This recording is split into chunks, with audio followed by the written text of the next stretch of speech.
Streaming, go live.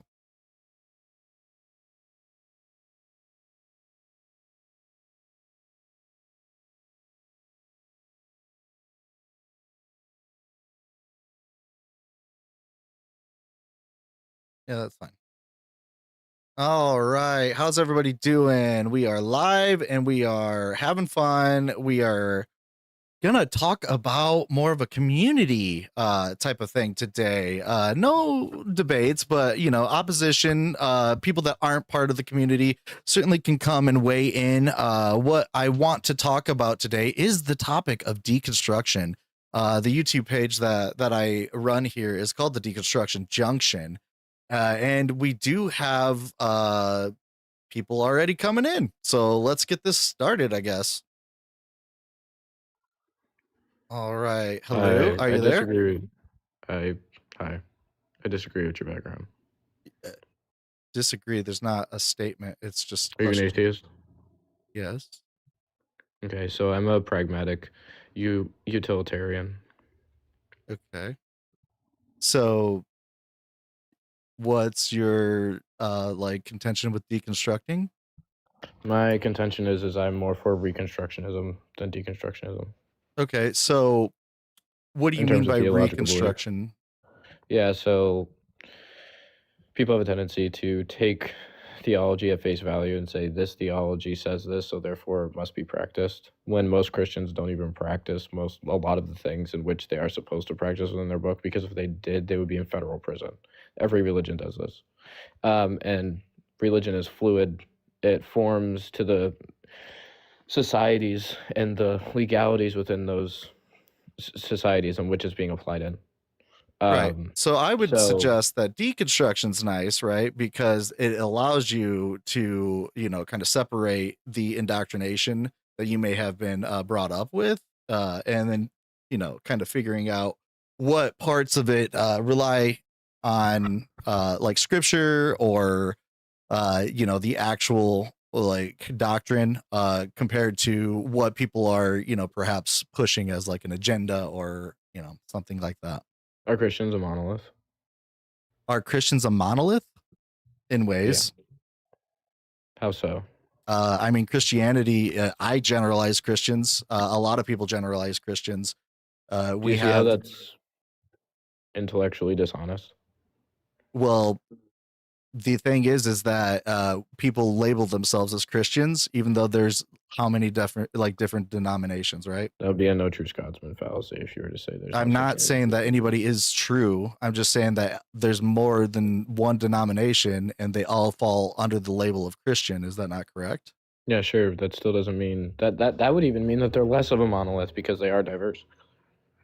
Okay, but they still fall within this label of Christian, right? Sure, that doesn't mean that they're a monolith. There's people with labels. Like I could say that atheists are a monolith because there's a similarity Sure, in and I have beliefs. no problem with that. Do you see how I wouldn't do that because that's intellectually dishonest. Okay, well then why would you do it then?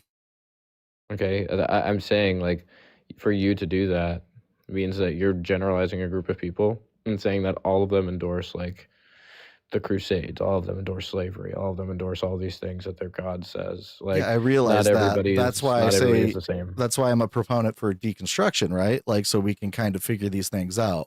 Deconstruction to what? Atheism? No, deconstructing it's basically like taking it down, breaking it down, looking at it critically. It doesn't necessarily have to lead to atheism, right? So there's no end goal. I don't believe you. The end goal is to get a better understanding and to like take out the personal agendas or indoctrination that is going on. Is deconstruction a system of conversion? Is deconstruction a system of conversion? I guess I would call it deconversion. Deconversion, but conversion doesn't necessarily only relate to theology. Conversion just means going from one ideology to another. Right. And you don't have to just necessarily deconstruct religion. You can deconstruct your politics. You can deconstruct your bigotry. And people usually move to a different ideology or theological framework or non-belief after Sometimes they're deconstruction, more correct? firm within theirs. Sure, but still, the primary I feel like utility you're just now. trying to like be contrarian. I really don't feel like this is a like an honest discussion and more of a I'm like being honest. you're like searching for a W where I'm just looking for like an open discussion, right? Like this isn't I'm a being honest. debate. I'm asking you questions to better understand your worldview. If my tone bothers you, I don't know what to tell you. Yeah, I don't know why you need to understand my worldview. The topic is just like simply deconstruction. What is it? How do we move forward?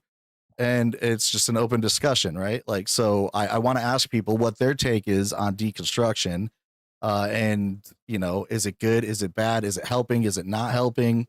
Uh, my worldview really doesn't come into play here.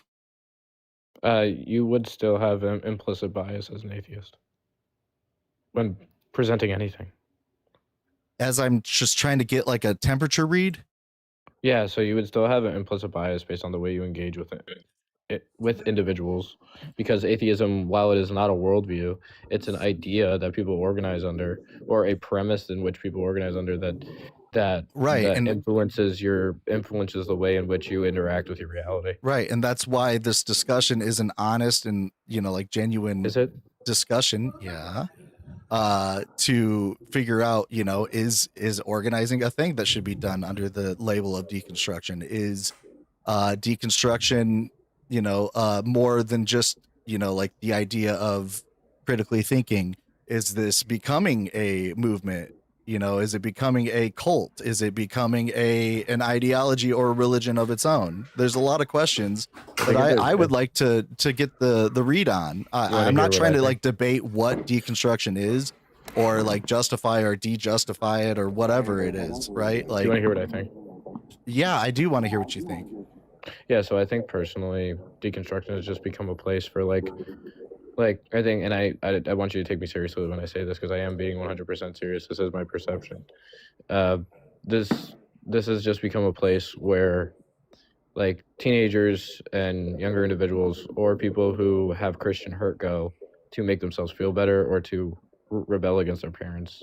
Like this is just something that seems like something that people do for the sake of, because Christianity hurt their feelings or because theology hurt their feelings, so therefore they're going to be angry and then Do try you, and get away from it. Well, yeah, do you have that's some kind of stats to back up that idea? Because I don't see that at all. Again, I said I second that. again, I said Gonzo on that. again, I said perception, so therefore I Right. didn't make a I'm asking claim. if you I had didn't make a something to claim, back so up your perception. I I'm didn't make a asking if you had claim, something so I you're don't have to basing that on. substantiate it. I No, didn't I'm make just a asking if you claim. had. Dude, I'm just asking if you had something you're basing that on. That's all I'm My asking. own perception. okay. Like, Okay, Can I what say have so you seen is my question.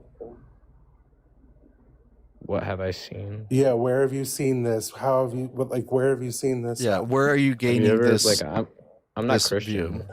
I'm I'm not not saying you are. Christian. I'm just asking your question. That's all. Sure. Yeah, so where have I seen this? I've seen this like across multiple groups. You know, I've seen this across, like I go in atheist discords for creators on here. I go in like a whole bunch of discords just to get a read on like who's in their community and who they're interacting with, and like what types of things that they're putting forward for these individuals. And I think some of it's positive, but I think a lot of it Thank is you. them. A lot of it is like people who are 18, 19 years old, who still live with their parents, who are having a theological framework forced upon them, who need some type of escape from it and want to escape from it. It also seems like a lot of like individuals who need help with like mental health, who are also being talked to by atheists and saying that the Christian God doesn't is making your mental health worse. I guess the reason why I was curious of where you were seeing that at, because like out of the communities I'm in and the 6,000 followers I've got based on my own statistics here from analytics, my main audience out of all 6,000 of my followers is mostly middle-aged men and women. It's primarily men. Yeah, Sure. same. I mean, sure. I mean, if that's your perception, I'm not going to enforce my own Well, that's perception just my upon you. analytics, not necessarily my perception of it, but Yeah, I mean, if that's Yeah. what you're seeing, I'm not going to enforce what I think or what my view of it is upon you. If you have something, then very good. I'm not going to enforce it upon you. Right. So what I'm trying to do here with this live is not, again, debate like over what's right, what's wrong. It's kind of just, like deconstruction. Obviously, this is a new thing, newer thing. It's kind of become a hot topic. I think that, I even call like the channel that I run on YouTube the Deconstruction Junction, which is just mainly a bunch of streamers that look at the scripture, help people kind of separate out what is like in the scripture compared to what they may like claim, and just enforcing critical thinking, whether or not that leads to them like becoming an atheist or anything is not really my goal, and I don't think it's the goal of many of the streamers. But this movement and this idea of deconstruction, I think that we have not really like sat down and talked about it. And I think that that's an interesting thing to discuss and kind of figure out, like, how do we take this forward? I don't want to see it like rotting out into like debateville. I mean, So I will say the this first is time I ever heard Jesus' about statement. Jesus, deconstruction, Jesus, the first time I ever heard about deconstruction was on 4chan. Okay. I mean, we know what kind of things come out of 4chan, right? The first time I ever heard about deconstruction was here on TikTok. I mean, sure. I mean, you seem old enough to be around for 4chan, right? And I've I never been don't on understand. 4chan. A I'm lot of 44. things are discussed on 4chan, like anime is discussed on 4chan. Weird shit, anime, like but Nazi shit also is discussed on there. I don't the red understand pill like movement, black yeah, pill movement, yeah, like all sure. of these like really MAGTOW. Well, all that's on sovereign TikTok citizen. too and YouTube. So like, yeah, I don't get I your don't see point. what 4chan makes a difference. But 4chan is mainly. Yeah, what were you doing on incels. 4chan? I just like to laugh at people. Were you participating in any of those things? No, I'm primarily on 4chan for like the anime shit. Okay, cool. So you're a product of 4chan. Is that what you're telling me? Not necessarily. I just casually view it. Okay, cool. So what does this have anything to do with the topic? I mean, sure, dude. I guess so. I mean, it really just. I'm sorry, Gonzo. Like, I get that you think you're like edgy and cool and stuff, and like you're here to probably like fill bro out or something, and maybe thought this was like a debate, but it's not. So like I really don't understand what your like purpose is here, other than to be like contrarian. I mean, yeah. I mean, I primarily came up to just debate. Okay, bye. All right. Open discussion, everybody. Hi, welcome in. I want to discuss deconstruction. I'm sure that you guys have all have heard this term, deconstruction. What is deconstruction? That's what I want to ask all of you. What is deconstruction to you? And I also want to know where do we take this, right? Like, I think that we have a lot of large players in the deconstruction space. I think that, to me, deconstruction is, just thinking critically, right? Like, to breaking down the things that were brought up with maybe our idealisms, ideologies, and figuring out, like, do I really agree with such and such politics? Do I really agree with this take on religion? Do I really know the doctrine or scripture? Things like that. So that's how I understand deconstruction. Again, this is an open panel. If you are watching on TikTok, feel free to hit the little request button and give us your 2 cents. This is not a debate. This is not meant to be like anybody's right or wrong. This is mainly just deconstruction. What is it? How do we move forward? What is the future of deconstruction? Honest Abe. First and foremost, I would like to point out the fact that Jesus' parable about the man who built his house on sand versus the man who built his house on rock is literally a parable about deconstruction. So from a biblical aspect, Jesus encourages godly honest deconstruction. And I think that when people undertake honest deconstruction, they'll either two things that happen. They'll completely destroy their faith or destruct their faith, So in that way, deconstruction is equal to destruction, and in that regard, it reveals that that person was never really a believer to begin with, right? Because they're challenging their initial beliefs. And then for someone like me and any other faithful believer, the What? process of deconstruction will actually bring you to a firm foundation of your faith in which you can start to build So from there. you just said that you went through deconstruction, but you said that deconstruction is destruction. So you So destructed your faith and that you found out that you aren't a true believer, and then no, I think you misunderstood me. okay. So there's two outcomes of deconstruction. There's destruction of your faith, which is what happens to most whenever they begin to question and ask themselves why they believe the things that they do. I'm not against that question. I think that every believer should honestly ask themselves, why is it that you believe what you do? And what happens is you get to the root of your conviction, and you were either never a believer to begin with, which is the result of that is they usually become agnostic or atheists, or you find out you get down to the foundation of your faith, which was someone like me, is you actually find out, wow, I understand what it is I believe, and I'm more convicted ever now that asking that question more than ever. Okay, so it sounds to me like you are asking yourself questions and then like deciding for yourself like what the answers are. What I take as like deconstruction, right, is say like you grow up in a very specific like high control environment like a church, and they are telling you things like like being gay is a sin, like let's just use that.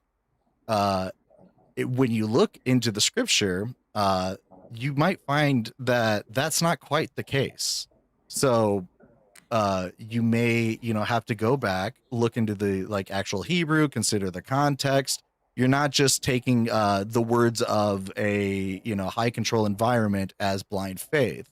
So that would be to me like deconstruction. So that doesn't necessarily mean that you're going to stop believing in God or anything. It might just mean that you are now critically looking at the doctrine upon which your whole ideology is based, and better understand that. And also like filtering out like perhaps the like words and agendas of things like overseeing organizations or ideologies that are behind certain denominations, right? Like we see it all the time with like the Heritage Foundation. Different denominations have different goals, aspects, and So you some do people, you go on. you do realize that there are a vast number of believers out there who don't ascribe to any denomination, correct? Right. Yeah, and a lot of them are very not knowledgeable in the Bible itself and the doctrine. So, and that's the same for ones who are part of denominations too. So it's not a discrimination that I'm saying there. It's just a fact. So that doesn't really change anything. That's an assumption. It's not a fact. I'm very knowledgeable in the scripture, No, and I don't you ascribe maybe. to I any. didn't say you, sir. I Well, I'm said saying that that's most. proof that that's an assumption and not No, a I said fact. most. That's just a statistic. That most Do people you have not think read their it's Bible. an Yeah, assumption to believe most that of the people who are people? most of the I've been people. waiting on panel for a while. I wonder if I Yeah, could speak, Elizabeth. please. Hi. Just to like just to get you Yeah. through the TikTok stuff, just your Yeah. age real Thank quick. you. Yeah, I'm 35. Okay, It's nice perfect. to meet you. Yeah, nice to meet you. Yeah, I think it's really unfair, honest. I don't know what the rest of your name is, to say that people, if they go through the motions of deconstructing and then they end up not being like religious anymore, Christian anymore, that means that they never believed. Like, I believed truly, deeply. I really I loved being in the church to a certain extent. I loved the ideas of it when I was younger. But the more I looked into it, the more I started to see, oh, this is a myth, just like the Greek gods or any other myth like that. And there's things that don't make logical sense. And I'm not just happy grasping on something that is just metaphorical to live your whole life by. That doesn't mean, because I came to that, doesn't mean that I was never a Christian before. That's an incredibly unfair thing to label something as. No, I And never I said would that you were just never a encourage. Christian before. I never I said didn't that. say me. I mean, you did. You said if you go through deconstruction, then that means that, and you end up an atheist or agnostic. It probably meant that you were never a Christian. Am No, I I? said Did that you I were never a mishear that? believer. You never believed the Okay, scripture to never a begin with. believer, but that's not true. Like, I've had that experience within myself and know that I did fully and wholeheartedly believe. And it's so unfair to put that on someone. But well, you were never believing strong enough. I think that is such a trespassing way of looking at somebody else's journey, Well, and I I'd think encourage it's you to unfair for try you to and say that what I believe believe is a people. myth. I think that's unfair as well. Uh, Hello, do you mind if I chime in real quick? well, hold on. Honest, Cool. I really would appreciate it if you didn't speak over, Sure. the other panelists. And I think that what Elizabeth is saying is true, right? Like you can even like somebody on so Ashra over on YouTube just said like if you ever questioned Santa, does it mean that you never believed in Santa? You know, like this is the same kind of thing. It's also another like no true Scotsman type of thing. Like who owns the like right to say whether or not you were like sincere enough. I think that that is kind of judgy and like in a way, you know, like uh pushes people away by saying like, hey, you were never like a true enough Christian because you apparently questioned what you were taught. Like it doesn't track for me. That's fine. You guys have opinions, but what I said is I never use the word term Christian. I don't even identify as Christian. I'm a believer in the scripture. And if you had a genuine belief, faith in the scripture, that is something that cannot be destructed. Okay, Okay, so so I'm gonna get a bit for, personal now, and I'm gonna say this. When I was a kid, I prayed deeply to God to save my mother from a situation. Are you saying I didn't believe truly then? No, what I'm saying is this is that your belief was not based on the truth of the scripture. If you would have believed what the scripture says and understood it in its context, you would not have even based your belief on God on the outcome of that situation. It was A lot of people situation. have faith in what a pastor told them, and that's not necessarily I'm what not God I'm said. not saying the outcome. I didn't say anything about the outcome. I said the motive for me praying. So I believed so truly I did the action of praying. You understand what I'm saying? I'm not talking about whether he did or didn't answer that prayer. I'm saying in that moment I truly believed. You can't take that away from people. It's really unfair. Sure. No, I'm right, not taking that away. My I statement to really that don't is if I don't like invalidating people's like lived I'm not experiences. invalidating, can I It is speak on what I akin said? to like somebody telling you that you were never like truly So you black guys or just something, you bash know, like believers in here. You are really here just you going to listen? no, I'm not So going to. I'm gonna get like off this how live would because you you guys feel aren't if trying to somebody listen. told you that you grew up like not black? That your I'd be lived fine with experience that. is They'd be okay to you would their be fine with they'd that? be absolutely. People probably think that. I don't care what a person thinks. That's fine. Oh, okay. So I then have my own So, Dave, conviction, why and are if then you you're that's up? completely theirs. fine with me just not caring what you think. Honestly, again, another contrarian. I want to talk about deconstruction. I don't want to talk about who is a true Christian or anything like that. Like, honest, dude, you got problems.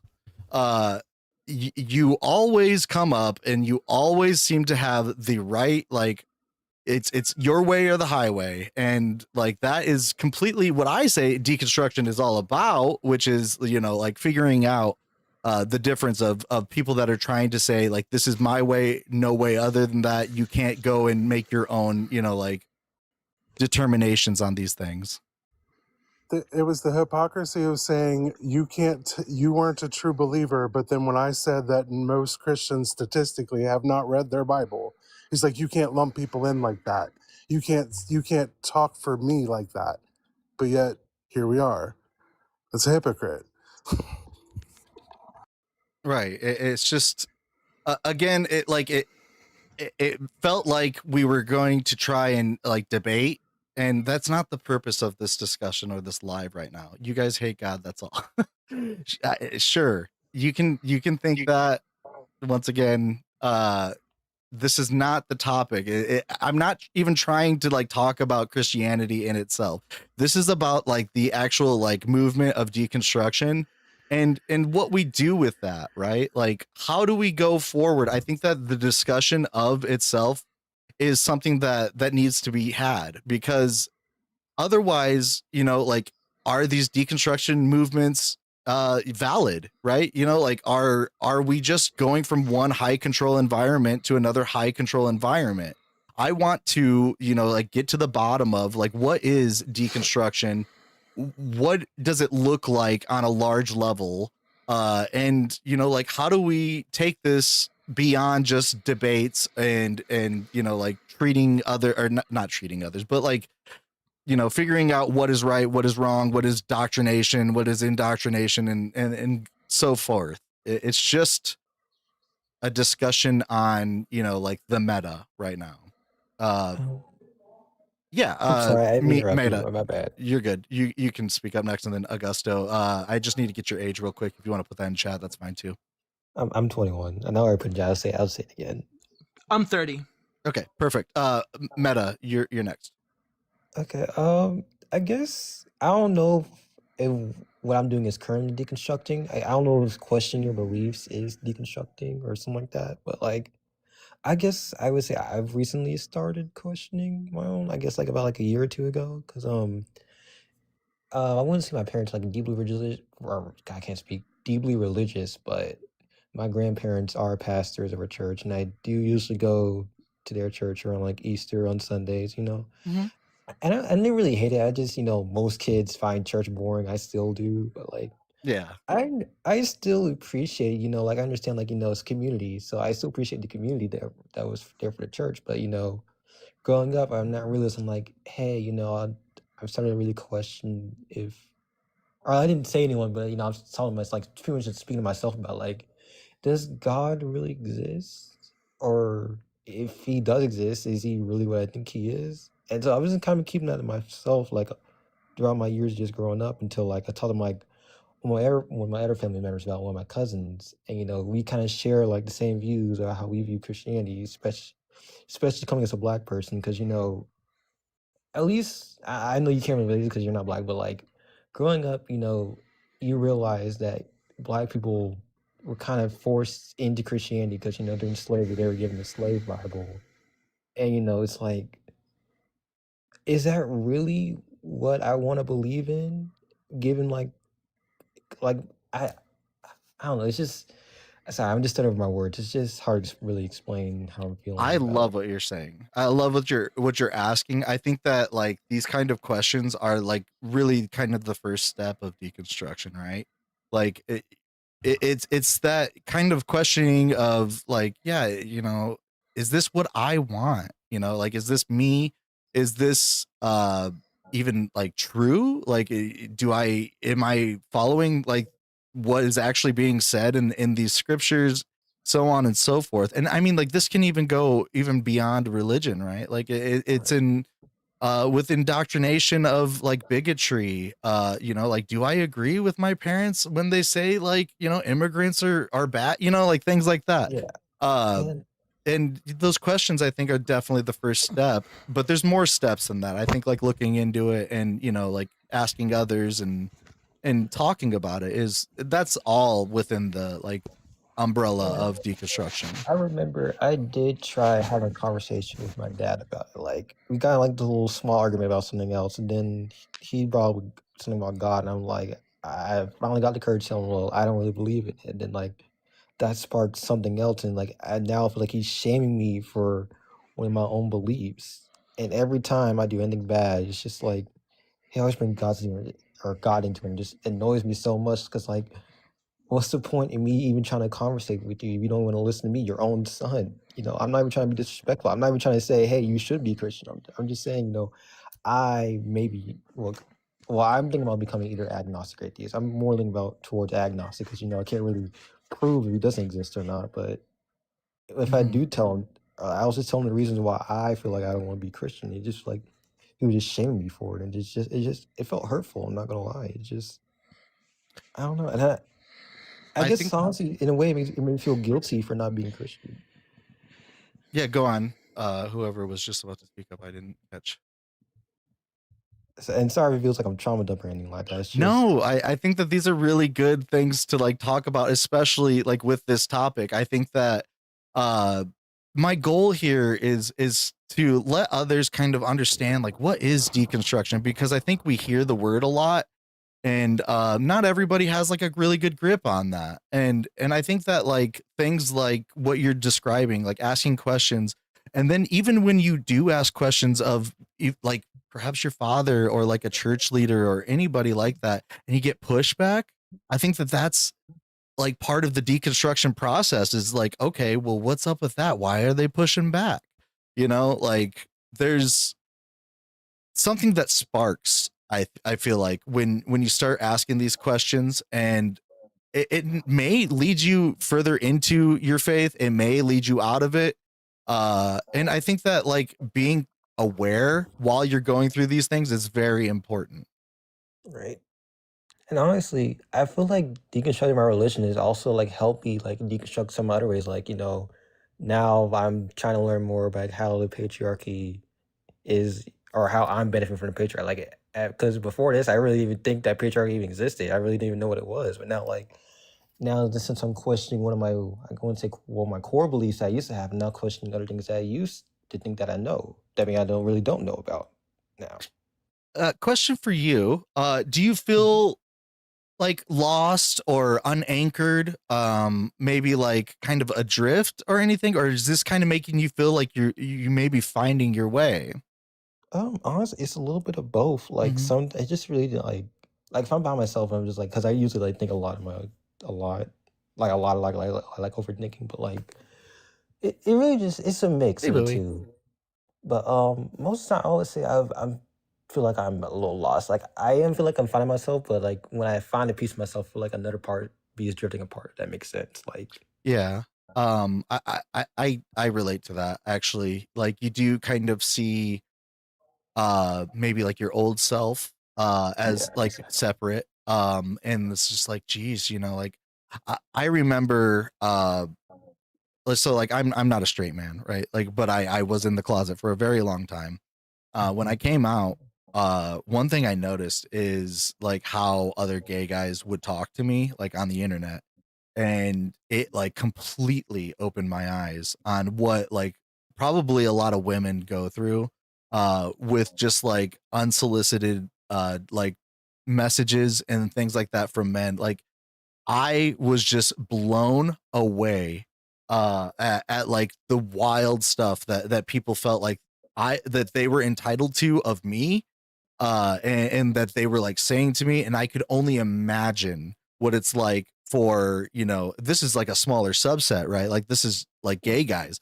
This is probably even blown up even more for women, and like that really opened my eyes into like the experience of probably like what women deal with on like a daily, if not hourly, or even more basis, which it was then validated, when I had asked some of my friends, like, do you guys get like weird DMs on Facebook and stuff, like asking, or like just like unsolicited, D pics and stuff like that?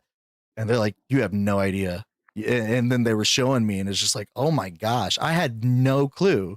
Like the amount of like just disrespect and like entitlement and all of these things that go into this like patriarchy culture, and it really like set me back and made me like realize like, oh shoot, like even before I was different, I didn't have this, like experience or knowledge, and now I do. And I think that applies to when you start questioning like religion. A lot of people don't question it at all while they're growing up, or deep in the faith, and now they see themselves as before. They may feel guilty sometimes, where they're like, oh shoot, like I helped evangelize and maybe bring people in to something that I don't necessarily agree with anymore. And there's a lot that goes into that.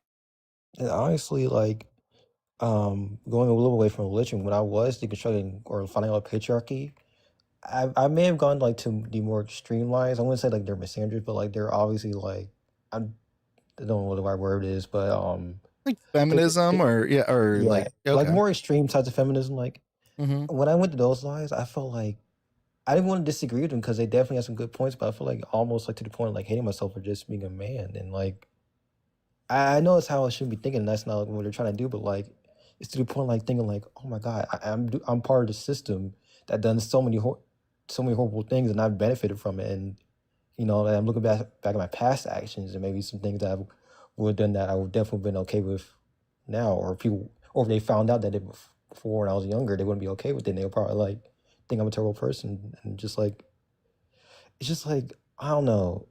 I feel like sometimes maybe I'm deconstructing too far. Maybe. No, Yeah, it's a I get what you mean. process. Go It's a on. process.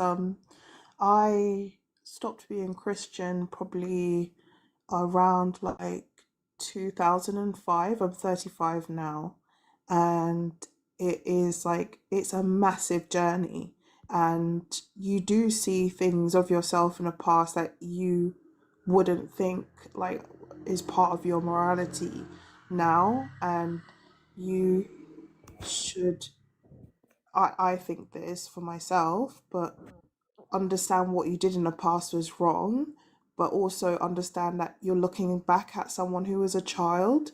And, you know, as much as Christianity talks about forgiving other people, one of the best things to do is to criticize yourself and then forgive yourself after. And that's a big core of like my discovery and my journey of deconstruction. People might say, oh, you've been non-Christian for like 20 years or whatnot, but it isn't just like you don't just break and then everything is fine. It is a continuous evolving process. So don't ever feel like you should be scared to criticize your past self, or people have a right to judge you for especially things you've done as a child.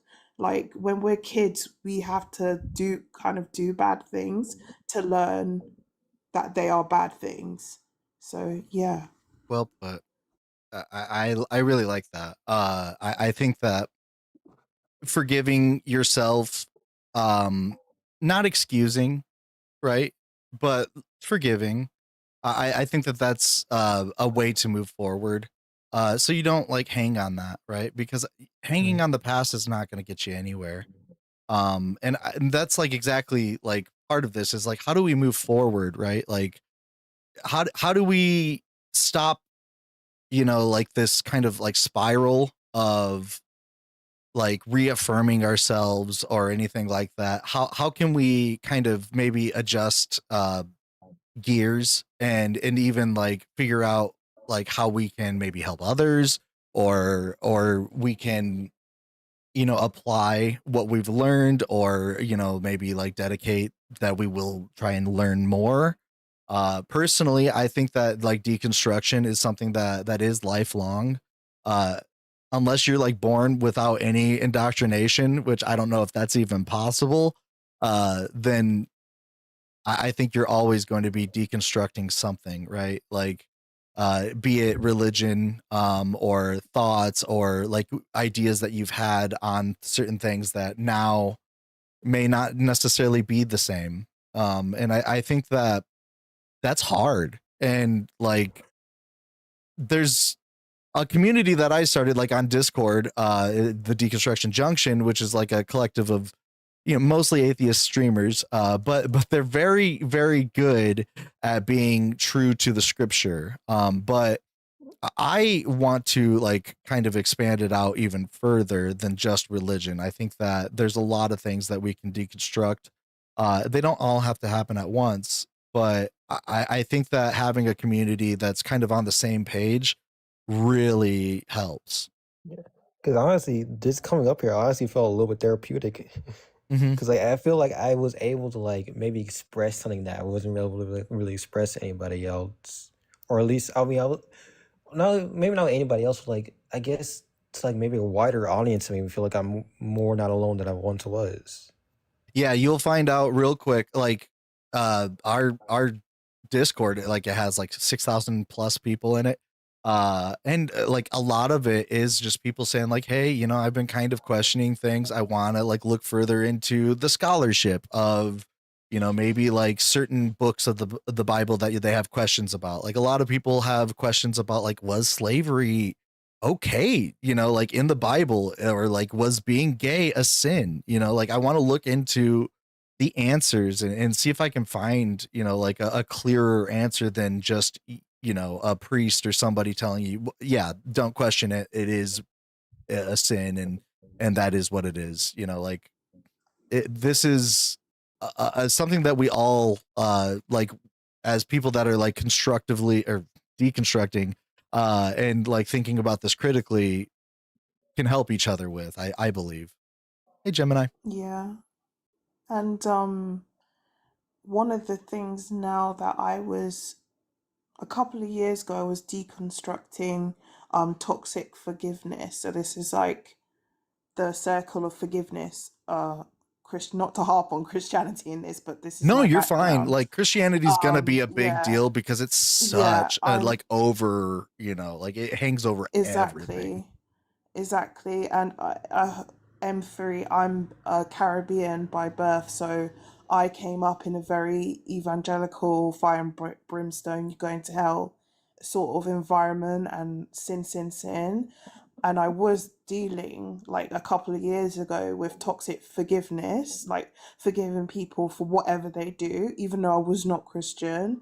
And then now this year, it just dawned on me that I still had sin belief. Like I still believed sin was a thing. Like not. Do you understand? I used to Right. equate unvirtuous actions to being what we call sins, but it's Mm-hmm. not. It's unvirtuous actions. It isn't sinful. And so it's just little things like that that it's like, oh my God, I've been thinking, oh my God, I should say, I've been thinking about, like this thing in a Christian way, even though I am anti-Yahweh.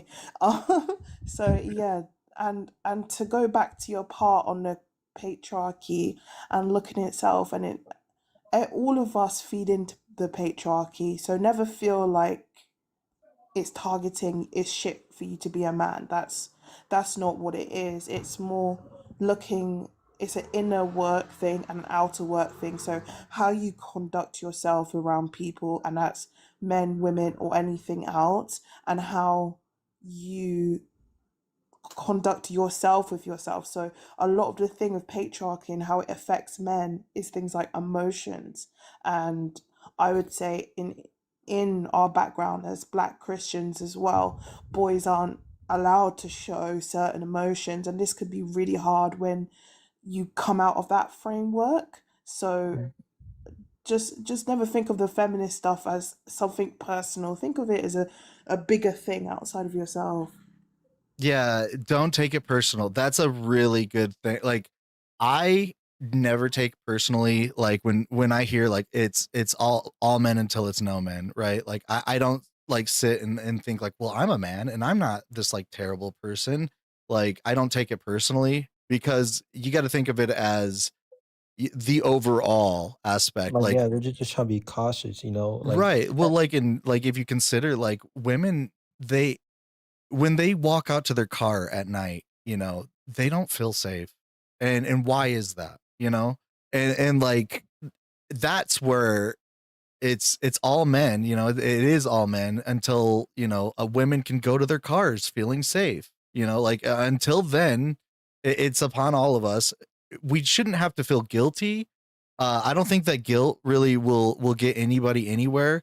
Like especially like I mean, I don't know how like Black people feel, but like white guilt isn't probably like getting very far for anybody, right? Like It's so totally cringe. yeah, it's super cringe, right? Like it's like no, just do better. Like look into these things, be aware, like point it out when you see it, like feeling guilty about it or feeling like you need to be ashamed of your skin color or anything like that. That's not the point. The point is like addressing the issue, and going on after addressing that issue, like trying to do better. And I think that that's lost a little bit in the rhetoric sometimes, where like I'll hear a lot of like people that are maybe right on the right and or like white supremacists or white nationalists that'll be like, well, they're trying to teach our kids to feel guilty about their skin color. It's like, no, that's not it.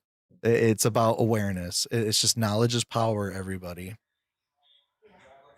Well, even to your point, Benny, because first off, I wanted to say something about your comment earlier when it came to the all men thing. Because when I younger during deconstruction of misogyny, and I say younger like crazy, I'm 21, so like 4 years ago.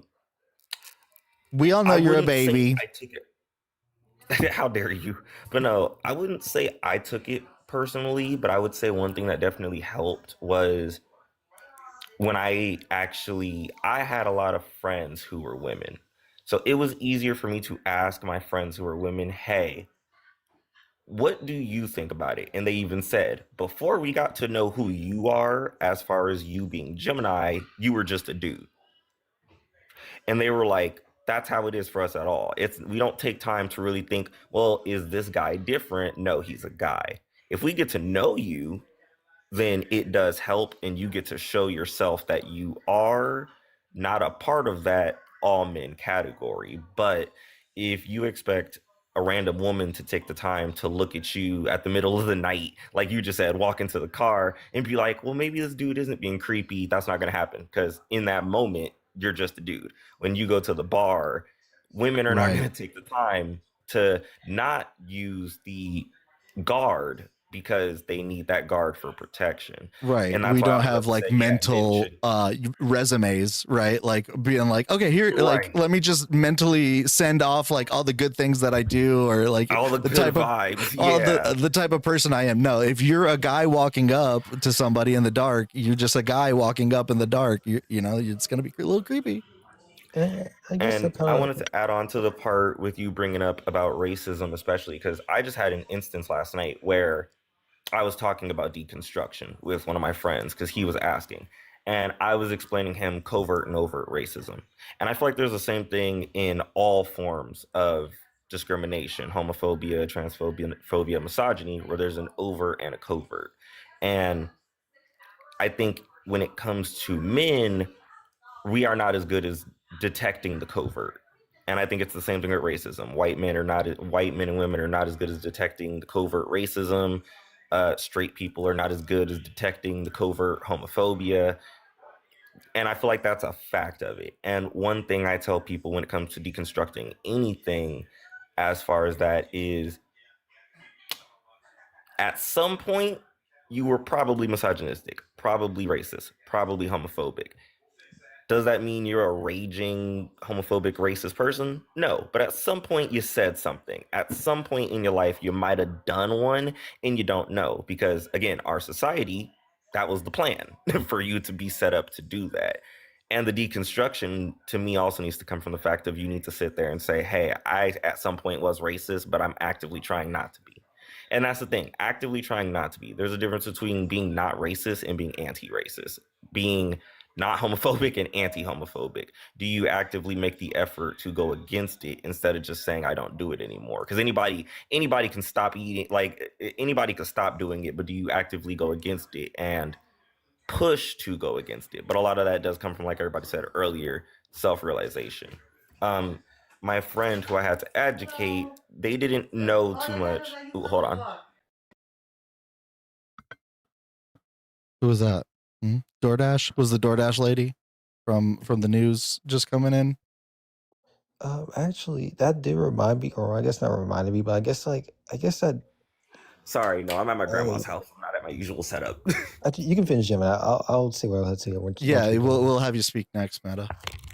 No, yeah, I'll make it quick. My friend, he didn't understand covert racism as far as like how many things are secretly racist. And I made a whole joke being like, if you're a white person and you're trying to deconstruct in America, especially, everything is racist. I was like, everything is racist in some way, shape, or form. If you got to ask, was food racist? Yes, food is racist in America. And he made a jokey example of the word nanja instead of saying the N word. And he didn't realize it. And I was like, okay, since we're in the middle of talking about deconstruction, you just did a racism by saying nanja. Trying to substitute the N word is still saying the N word. It is still a form of racism because you are trying to find a workaround for saying a slur, and it is still a slur. And in that moment, he thought about it and he was like, oh, dang, you're right. And I was like, if you can at least admit that you did it, because again, you didn't know. I'm not going to knock you for not knowing, but you can at least take in the education and say, dang, I've been doing a racism for years. And I think that's something that a lot of us men need to do the same thing with misogyny and homophobia and racism is think about it and say, dang, we did do that. Yeah, I think like sorry, Meta, actually go on. I was just gonna say, honestly, I feel like that might, going back to your saying being, there's a difference between anti-misogynistic and just not being, or it was anti-misogynistic and just not being misogynistic. I feel like that's maybe why, I guess like a little bit of a personal tangent, maybe why I felt like I couldn't really talk, or I don't really like talking to women, is because like I feel like if I want to like go up and just be like, honestly, not even like ask her out, but just conversate, I feel like, being a man, like why would they want to talk to me? I'm just a random man, if I don't want to be misogynistic, I just shouldn't talk to women, period. But like I guess maybe, I don't know, maybe just me being weird or just being antisocial. That's something like I feel for you guys. Like I'm obviously not young, right? Like you can tell by all the shadows on my face and all my wrinkles. But like I want like deep down, I wish I could like figure out like how to like make it easier for young men to approach, like young women and or even other young men, or like so on and so forth, to kind of help with this, like male loneliness epidemic, and like there's a real problem. I talk to my nephew all the time. The way that he has like women portrayed in his head is wild to me. There's a lot of comments that I've been reading lately where a lot of men will say like, that they have it hard, and like I don't think that that's necessarily not like untrue or anything like that. I think that to like try and say like, oh, men have it harder than like women or anything like that is kind of where I'm like ick.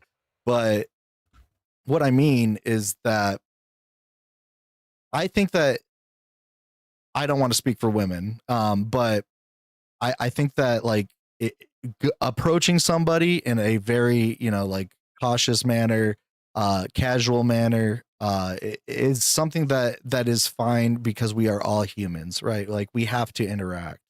Uh, if somebody also like says no, like or hints that they don't want to like talk or be approached, that's all they need to do, and it shouldn't be like pushed or prodded any further than that.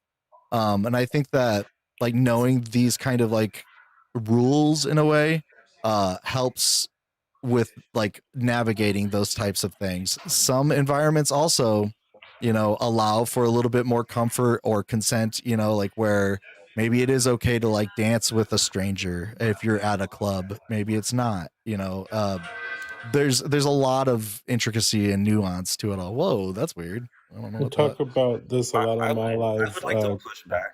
Oh, go ahead, Dougal. Yeah, sure. Benny, is we talk about it, it starts at the baseline, like men need to be taught differently than what we've always done. We used to teach based on our natural instincts of, hunt, mate, blah blah blah, all this stuff that's in all animals, but now we have to teach different. We have to teach women are not a prize to be won, a thing to be caught, a thing to be had, a thing to be gotten. Get the girl, trick the girl into sleeping with you, or convince her into sleeping with you, like all of those things, right? We need to stop teaching those things, and we need to start talking to other men about not thinking that way as we go. Completely agree. And I was going to push back a little bit on something you said, Benny, only because No, you're when fine. it I like being comes, pushed back on. again, this is and this is definitely the part as far as the young man experience part of it. When it comes to the whole male loneliness thing, and especially the whole like it's hard, it's honestly not. I would say a majority of my friends, like in middle school into high school, have been women. Like, it's harder for me to make friends with men than it is with women. I am way easier to talk to women. I have different conversations with women than when I talk to men. It's really, I've never seen it as hard, but I think equally it's because of me being a man who's grown up around women. I have a different outlook of my interaction with women. And it kind of goes back to like what Duke said. A lot of it to me has to come from teaching men you can be friends with women. I grew up knowing I could be friends with women. I don't think about looking at a girl and thinking, am I finna smash or whatever? My first mindset is, does she like video games or anime as much as I do? Like, I'm automatically into the I can be friends with women first, and it makes it easier for me to have the conversation instead of just thinking about sexual context. And I think equally to that about the self-infliction is because it's the same thing when we talk about like red pill men, where a lot of red pill men feel like they're doing a counter to feminism, but they don't know what feminism is. They're countering this fake war between men and women that was, again, very self-inflicted. It's the same thing like when we have the looks maxers do that want to insult men for not looking Oh, attractive, that and guy. it's like, right, it's again, it's a self-inflicted thing because I've been around women and have heard women that have talked about they are not concerned with super duper what a dude looks like. And it's the same thing I've said for years. Not everybody is for everybody. Just because one person might not be into something doesn't mean a different person is. Yeah, You I'm know what kind I of mean? Just because, go ahead, Duke. no. I was just gonna say I'm actually more extreme than Gemini. I actually am with women on this. Men aren't lonely enough. Like, fact of the matter is, all women are asking for is for men to get rid of this bullshit ideas that they've got about women in the home and all that kind of stuff that this major incel red pill movement is pushing for in this country. And all women are asking for is no. How about just be a better partner or a better person, make us want to be with you, as opposed to trying to force us into it.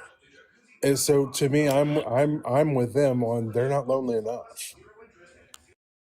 And see, I think with that is a good example. Benny, the dude that we were arguing with like a couple months ago, he out of nowhere was like, actually, women like bad boys. Mind you, he was being a Yahtzee, and he was like, there's actually a study that 80% of women like being abused.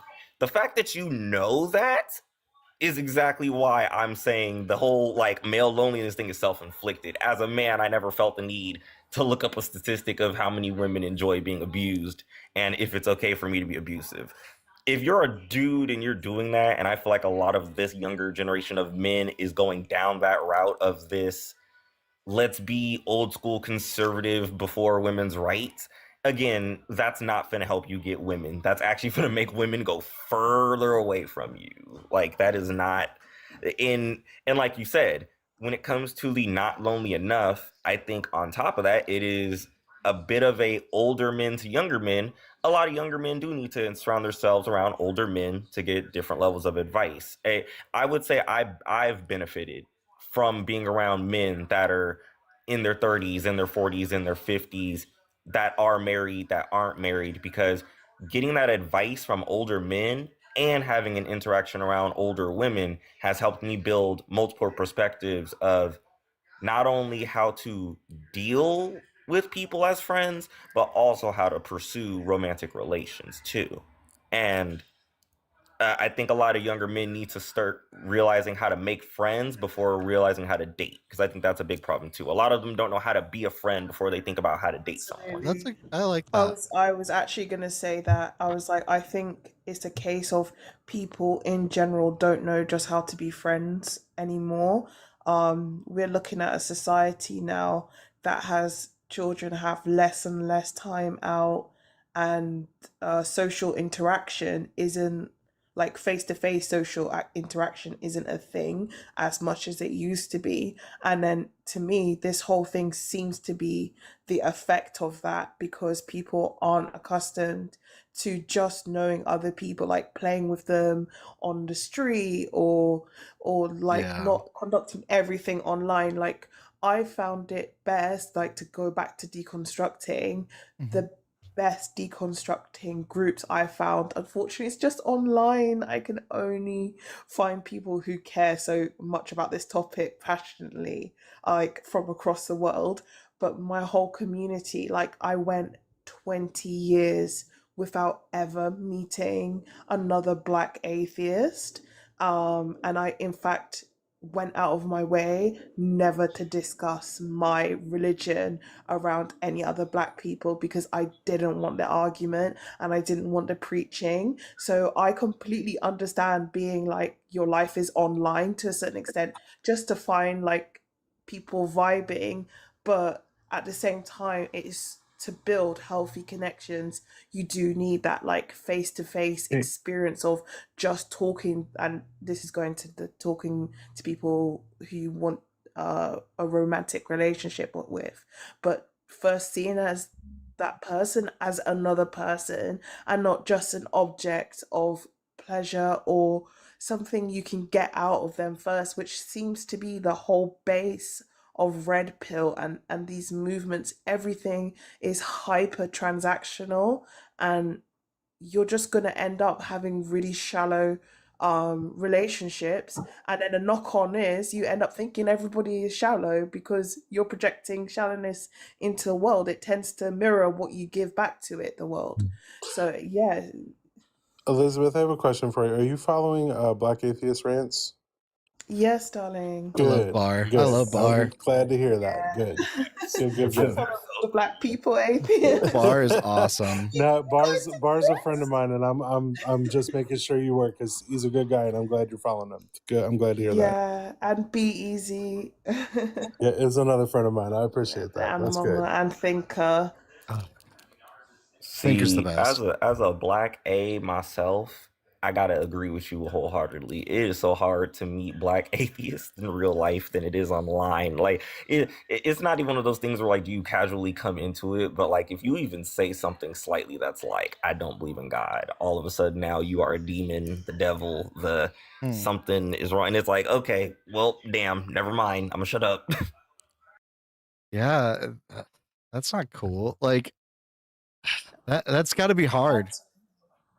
It's extremely hard, and the worst thing is like I've always wanted to, like I've this is getting a bit personal, but it's That's fine. also forced me to date outside, like not forced me. I love all people. I think there's attractive people in every race, but it's kind of like a knock-on effect forced me to continuously date outside of my race, because I'm just not into the church guys and all the black guys I ever knew, or even mixed race, or even any color basically other than white, were all like really stringent Christian people, or if they weren't really like Christian, they believed in God anyway in a very patriarchal way. So they held to a lot of like the Bible beliefs in roles for women and so on.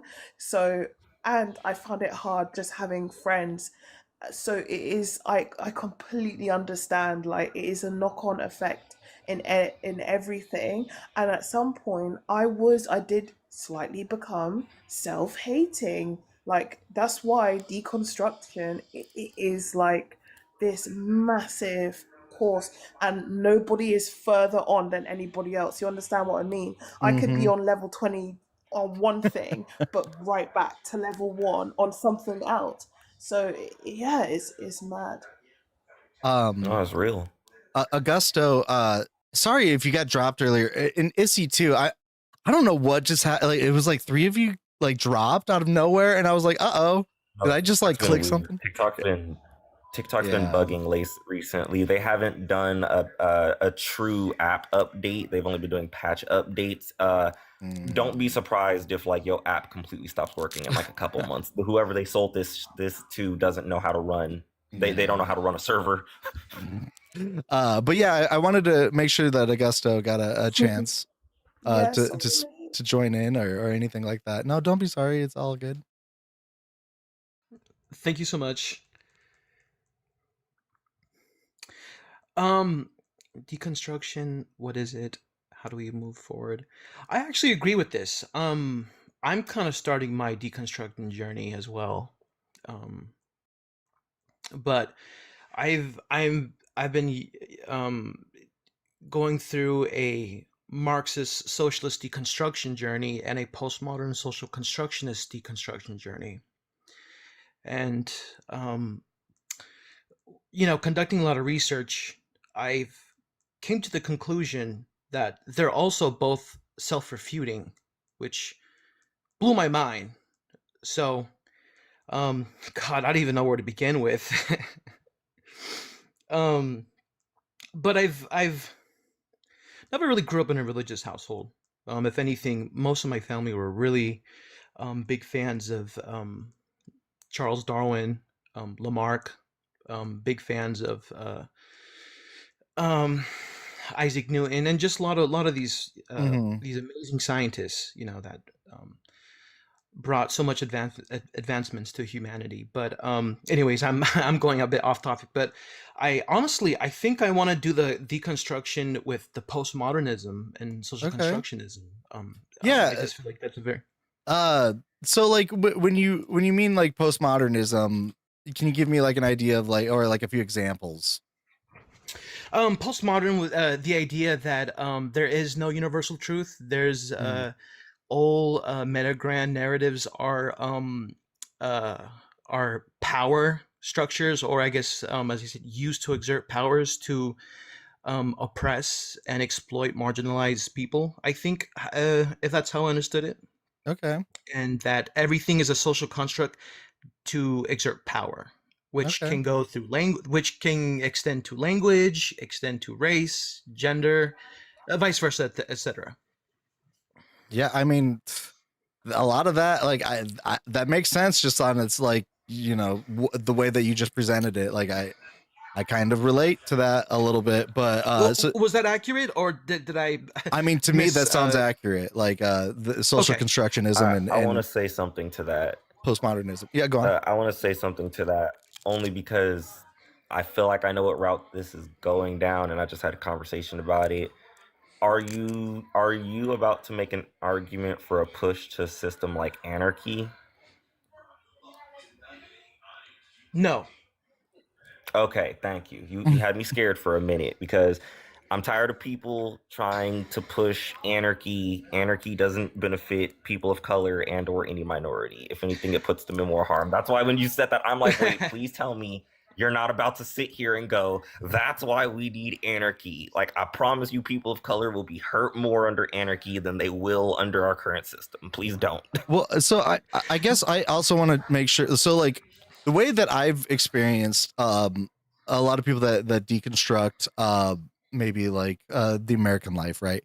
They're deconstructing capitalism, they're deconstructing like religion, they're deconstructing Western, thought in a way. And it a lot of times can lead into, like socialism, or like Marxism, and related things, liberalism or leftism, progressivism. So I was just wondering, like, are you saying that you are deconstructing from that, like a social Marxist type of thought? Because that's interesting to me. No, I meant like deconstructing those ideologies. Like from what I've realized is both ideologies are kind of self-refuting or self-defeating in terms of when you actually apply those ideas in a large scale. So postmodernism and social constructism, like, yeah, they're self-refuting. Okay. So you've been kind of like dealing with this, idea or ideology of, there is no universal truth, that everything is kind of just used to basically is constructed in a way to either empower or to like bring down another. So what's your struggle that's coming from of this? Because I think that deconstruction is applicable to so many things that a lot of people don't realize that you can deconstruct things like this.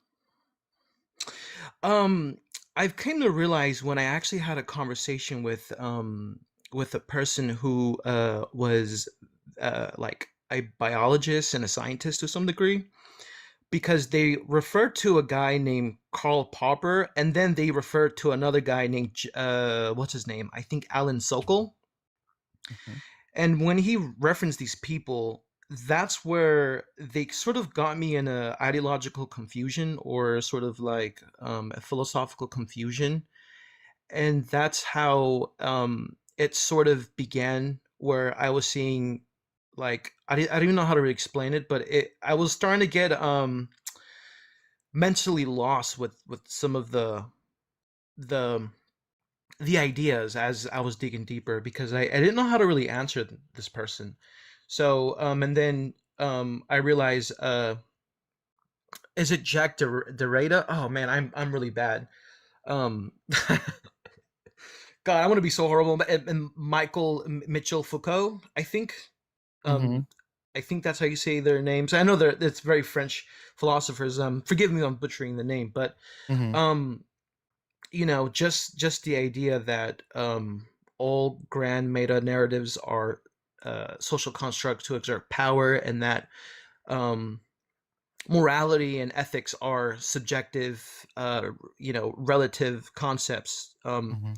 Depending who's in power will create these moralities to fit um, their ideologies, Yeah. as they were saying. But um, when I was talking to this guy, he was telling me that, well, if morality is sort of subjective and relative, then to assume that exploitation and oppression is bad is also relying on a universal moral truth, or something like that he present to me. And that if everything is a meta grand narrative and everything is a social construct, then postmodernism, social constructionism are also social constructs that are presenting a grand narrative. They're also in itself a grand narrative, because it's making a universal moral truth claim. And that kind of like, that's where that kind of got to me. So I guess I saw this, and I wanted to discuss this and get like different interpretations and opinions from this perspective. So if you can actually give me like the right answers, then I'll be more than happy to come back to this guy and be like, hey man, your word salad played well, but now I got the answers. I I'm think gonna be 100 with you. I have no clue what you're talking so. about. I'm gonna be 100 Okay, with you. so what they're saying is that, like, you know, absolute truth is something that we would call like objective morality, objective truth, right? Like it stands independent, and I mean, to me, like, in ways you cannot have like true objectivity just because we are human, right? Like, we aren't gods, we aren't seeing everything. So this idea of objectivity is to me and that's the thing too, sorry, I wanted Augusto, is uh these are all going to be, you know, like, nobody is more right than the other. You know, like, we don't have anybody that is more right than the other. You do kind of have to take a stance in a way. So what I do with philosophy is my stance, just because I'm such an agnostic, to where, like, I'm open to a lot of philosophies, is that I base my philosophies on, I want to download my consciousness into a robot and have that robot, you know, fly through the universe forever until I decide not to. So that's what I use kind of to ground philosophy for me. And I think that might be helpful for you. Otherwise you will get kind of lost in this like existential spiral or paradoxical thing of like, what is objectivity? Is anything objective? I think, therefore I am, you know, like, but is that even true? Can Go on. Can I weigh in? Sure. So a lot of the people that bring those types of things up, Augusto, they're usually arguing about morality being objective or subjective, which like we're saying. But the thing of it is, if there were such a thing as an objective moral, it wouldn't matter what a person's belief is. Everyone would still have the same morals. It just would not matter universally what somebody believes or thinks, because they would just have those same morals, because it's not dependent on the mind. It would be true no matter what. So there's no such thing as an objective moral. Now, what is objective is the outcomes of moral decisions. So a decent person or somebody we would consider a decent person would consider a moral outcomes objectivity. So is it right to do this in this situation? What's the harm that can come from that? We can measure those things objectively. And if your whole goal is harm negation or harm reduction, then you have a solid base to stand on. People who contrarian to that, who are like, well, what makes that wrong or good, or what makes bad, blah, blah, blah, when you don't have an objective, well, their God changes their mind if they're using their God.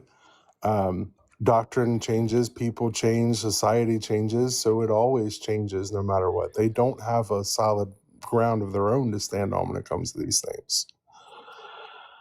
Yeah, and really it is like, to who, Adding on right? to that, Like, I always ask the question, like, to who or to what? Like, say smoking cigarettes is bad. Okay, is smoking cigarettes bad to a rock? You know, like, is smoking cigarettes bad for fish? Maybe, maybe not. Maybe smoking cigarettes, you know, unalives humans. Humans catch fish. Humans pollute water.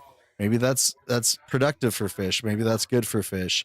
So I think that it is relative, and it's a very difficult thing, and high like meta ethics that you're dealing with.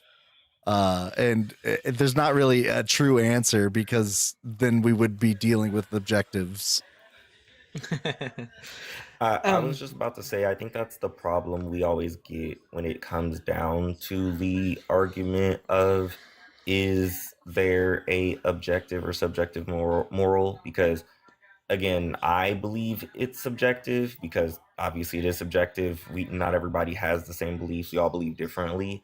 I think it's, and this is not because anyone said it, but I think it's an ignorant argument people try to make when people will try to do something like, again, as a black man, oh, so does that mean slavery was okay, since you're saying it's subjective? And it's like, I didn't say it was okay. I just said, though, that there was clearly a point in time in our life where everybody assumed something was good, and then later on over the years we said it was bad. And we've continued to do that through society. It's the same thing with language. Language is ever changing, and so is morality. Morality always changes, not only with society but with an individual, which is one of the reasons why I even say too, you were not the same person you were a year ago. A year ago you definitely believed one thing, and now when you've grown up and you've discovered, it's changed too. That is equally as subjective, because current Gemini is not Gemini during middle school. Gemini during middle school was completely different person. And when I think that's one of those things too, where, like we said, when it comes to the harm reduction, obviously your subjective morality will go with what your goal is. If your goal is harm reduction, your morality goes with it. If your goal is making money, your morality equally goes with it. If we try to make all morality objective, I don't even think that's possible. First off, I don't think it would be possible for us to universally make everybody think and believe the same thing. We already struggle with that now on a small scale. I don't even think it's a matter of changing a government system or even a theology would push us to now everybody universally agree something. I don't think getting rid of Christianity is going to make everybody be okay with ABs now. I don't think that's going to happen. Even if everybody agreed, we would establish like an axiomatic like objectivity, Right. but like things like a truth, right, or like a blunt truth, or like Right. a priori is not necessarily that, right? If everybody agrees on it, that doesn't make it true. Exactly. What I would also say that like another thing that kind of shakes things up is like quantum mechanics. Like somebody in the YouTube chat was just talking about, does the cat, is the cat alive or dead? It's not until you observe. Well, actually, the way that like quantum mechanics has it is that the cat is both alive and dead until you observe. And quantum mechanics is also based on uncertainty and probabilities. And in fact, like not everything is completely rigid. Quantum mechanics can defy laws of physics. So like whoever said that physics stays constant, that's not necessarily true. Interesting. I So did not know that. so like the idea, like the Love. Aquinian, like Thomist idea of like natural law and like natural order and things like that are sort of refuted anymore upon the idea of quantum mechanics because of uncertainty. There is a chance, there's a non-zero chance that you in a billion years could just snap into existence. Not saying that it will happen, but it could, it's just uncertainty on the level of, it's more than I likely think particles, but yeah, go on. I think with this issue is people are seeing philosophy as something that is intrinsically tied to life, and I don't see that. I see philosophy as like a subject on its own. So instead of thinking it always like the best argument reflects the exact truth, I think that's so unfair, and it's just like separate the philosophy from the day to day life. And to some extent, I think there is some objective angles of morality. I think that's reflected in a way that all of us, nearly all of us, unless you're an outlier, deal with things like trauma. Our bodies react to trauma in very like predictable ways, whether it's a chemical way. So we can base a lot of what we think is moral on how negative things affect us. With philosophy, the best orator always wins. The person, it doesn't really mean like they have the truth. One of the people me and the CBJ lot always talk about is a person called Eusebius, who to me is a father of lies, and Right. he lived by a Socrates understanding of a righteous lie. And it's like, and he used that in an effective way to basically say, I can put what I want to tell the history of Christianity because it's a righteous lie. It helps people to get to the faith, so it's a good thing. So a good orator could come to any outcome they want if they know how to take you down in that journey. So like really separate that from what is in the material world and what is like you can see that hurting people is a knock-on effect. You can see that not treating children right when they're growing up makes life for them harder as adults, and could even make them perpetrators of doing certain things. So we can see the like objective basic. To me is slightly object, like morality is slightly objective because we can like observe those factors coming out of a negative behavior. So yeah, like really just separate it. I'm an actor, or was an actor by trade. I've played really like evil characters. It's my forte. And Aw. this character has a hate for a certain person, or thinks that they can do any means to get their ends, and you don't believe that as an actor. Obviously, hopefully you don't believe that. That's not your moral code, but you step into it and then you step out. You have to step out, because if you don't step out, you start becoming like that person that could be like a really bad person. So it's almost like I'm telling you, compartmentalize when you're talking about these heady things. And no, okay, this is philosophy, the best orator wins, and this is my day-to-day life and what affects other people. That's yeah. Okay, that's a very thank you for explaining that. That that's a very interesting take. Also from Doug, um, Yes. what you also what you like what you said earlier as well. You said something that actually, like I said, is where I was having conflict about what made me start this deconstruction journey. Um, uh, sorry, sorry if I'm butchering this, man. But how did you said about morality? That Morality in and of itself is subjective, no matter which way you spin it, or else it'd be the same across the board for every human, no matter what. Because it objective means it's true no matter whether there's somebody there to perceive it or not. And if you're going to tell me a moral is objective, then that would mean it universally has to be for every human, and it's not. No human has the same moral. yes, yes, and that's true. I mean, there's some cultures that believe that honor unaliving is I guess the name is self-explanatory, and Mm-hmm. some don't believe that certain things are not, or some customs are Mm-hmm. okay while there are others not. Like kind of like how we like diet, like food, right? Yeah. Some people believe, oh, the cactus felis is not a pet for us, it's a delicacy, versus and certain people like, Yeah. oh no, this is barbaric, we don't eat this is our pets, we feed them, we don't eat, so, and that makes sense. I mean, like, and I totally understand that for sure. Like I guess, every sorry, every continue. every social species has some degree of its own version of morality, and it's all because every social species has empathy, compassion, and reason up to some degree as well.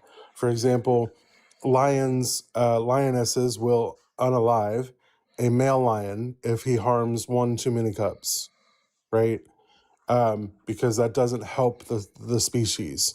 We are no different. The main thing that makes us the reason it seems different for us is because we have a higher intellect.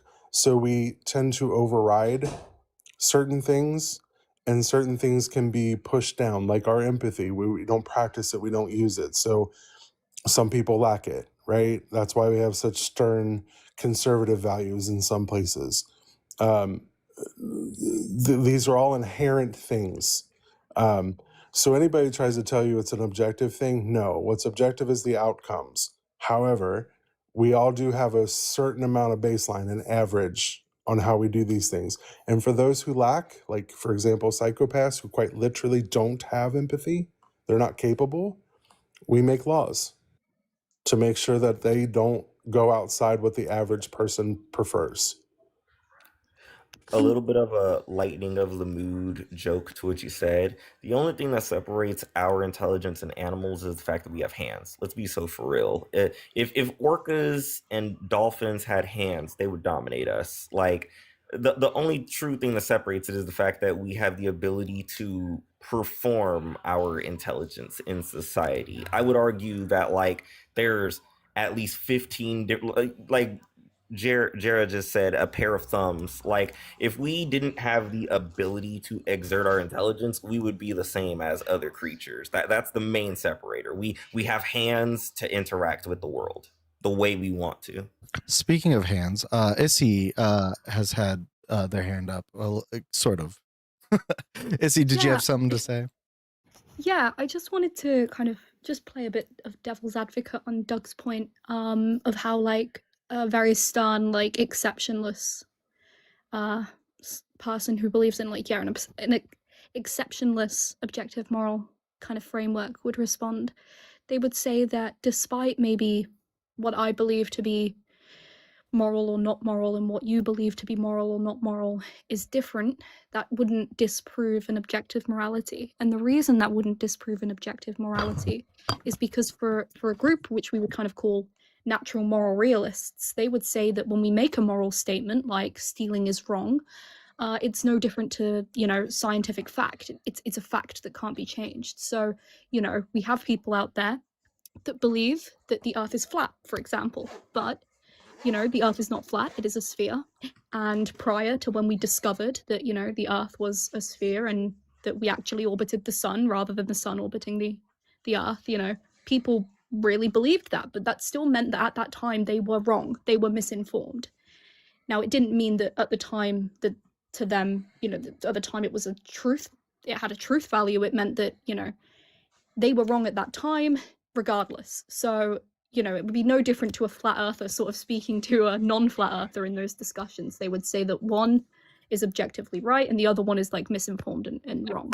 Well, that's still just an opinion, though. They're still claiming an objective thing, which again, I point out, means that it would be true no matter what.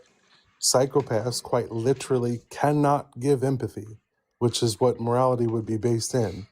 So to say that they can push back on that all they want, but that still makes it not objective because, again, it's not universal. So, and again, some people might say theft is wrong, but I don't, because if you are a starving person and you steal from a large conglomerate store and you feed your children, I don't consider that theft wrong. And equally to that, I feel like it also comes back to the example you used of something like flat Earth. I know it was just an example. I'm not saying it like you made that like the compass, but if there's something we can prove, such as flat Earth versus round Earth, which we proved round Earth, that does step out the line of is it a truth or not? Because we have proven the Earth is round versus something like how Dougal just said of is stealing wrong? Like stealing is wrong is your personal thing. And again, the ever development, you could put stipulations. I could say stealing is wrong and I don't agree with stealing, but equally I could say if I see a mother running down the grocery store with a pack of diapers, I didn't see a mother running down the store with a pack of diapers. Yeah. I'm not gonna be the dude to be like, oh, she stole diapers. I'm assuming she stole diapers for her child. I'm not gonna make that a big deal. Someone else might snitch. I'm not snitching, and I don't think people should snitch on that. But that is not something that we can necessarily prove is a right or wrong versus something that's like, again, the Earth is round. We've proven the Earth is round. If you're still arguing the Earth is flat, if I may, again. Go ahead. I think Issy is trying to say, like, their truth as a flat earther back in the day was exactly like their world at that point, right? Like they just didn't have anything to prove to them that they were on a globe Earth or like a sphere. And we may not realize like some other greater truth that could be possible like right now. Like what we consider truth right now may be refuted in some way in the future. Is that kind of what you were saying? Yeah, that kind of links to the point in which I was going to respond to on, because it's a really good point, you know, then how do we, with this weird like metaphysical thing of morals actually existing, how do we then figure out what's what? And in terms of like the natural moral realists, I mean, it's interesting you brought up the Thomas sort of view, because Aristotle, who kind of purports that, obviously Aquinas loved the guy, thought he was great, and he believed that Aristotle, that we could observe these moral facts in the natural world. So we would see that when a flower has sunlight and you water it, it blossoms and it does great things, and then it feeds the ecosystem and the bees get the pollen and things go great, and that is its purpose. That's where it's flourishing.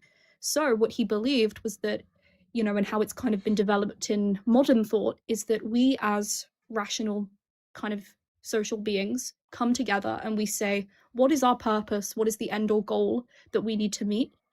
And what we then do is we observe and we kind of can reach them the same way we would kind of try and like run a scientific method, if that makes sense. Yeah, for that like greater good or like and I think that is an interesting way to go about it. I also think that like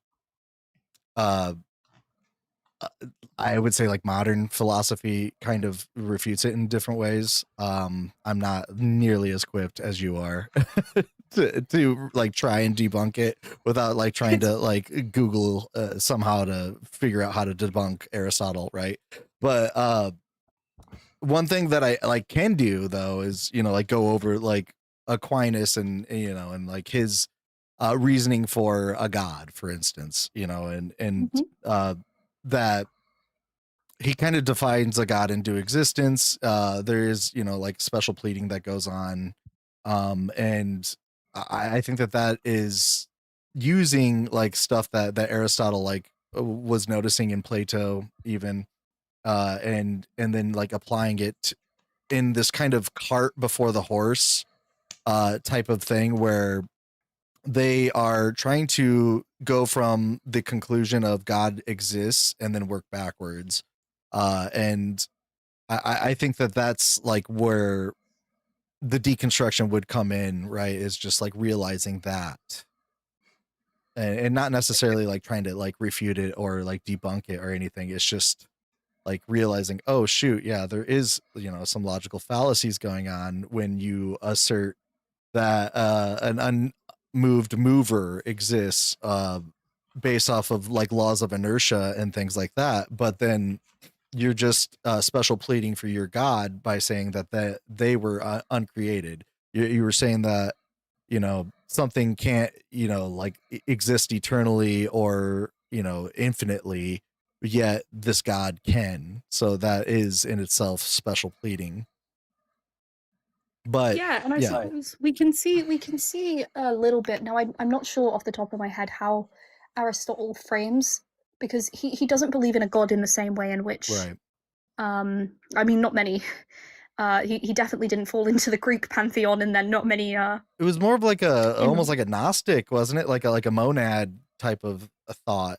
Kind of. So he believed in what was kind of termed the prime mover, which isn't like a personable god. It's kind of like just being, and you can't communicate with it. But what it is it's that being that draws everything to its kind of flourishing. And there's this kind of causal process that happens in response to that. And I think that Aquinas did take a lot of kind of inspiration from that sort of causality and applied it to his arguments. Yeah. And I think like Aquinas is like wonderful, and I think that like he doesn't really connect to like a Christian God very well, but I think that his arguments can be very appealing to a lot of people. And I just, you know, really just took a little bit of Bertrand Russell to kind of like snap Aquinas out for me, where Bertrand Russell was going to say you were like, giving Bertrand Russell when responding to a few of his things. Yes.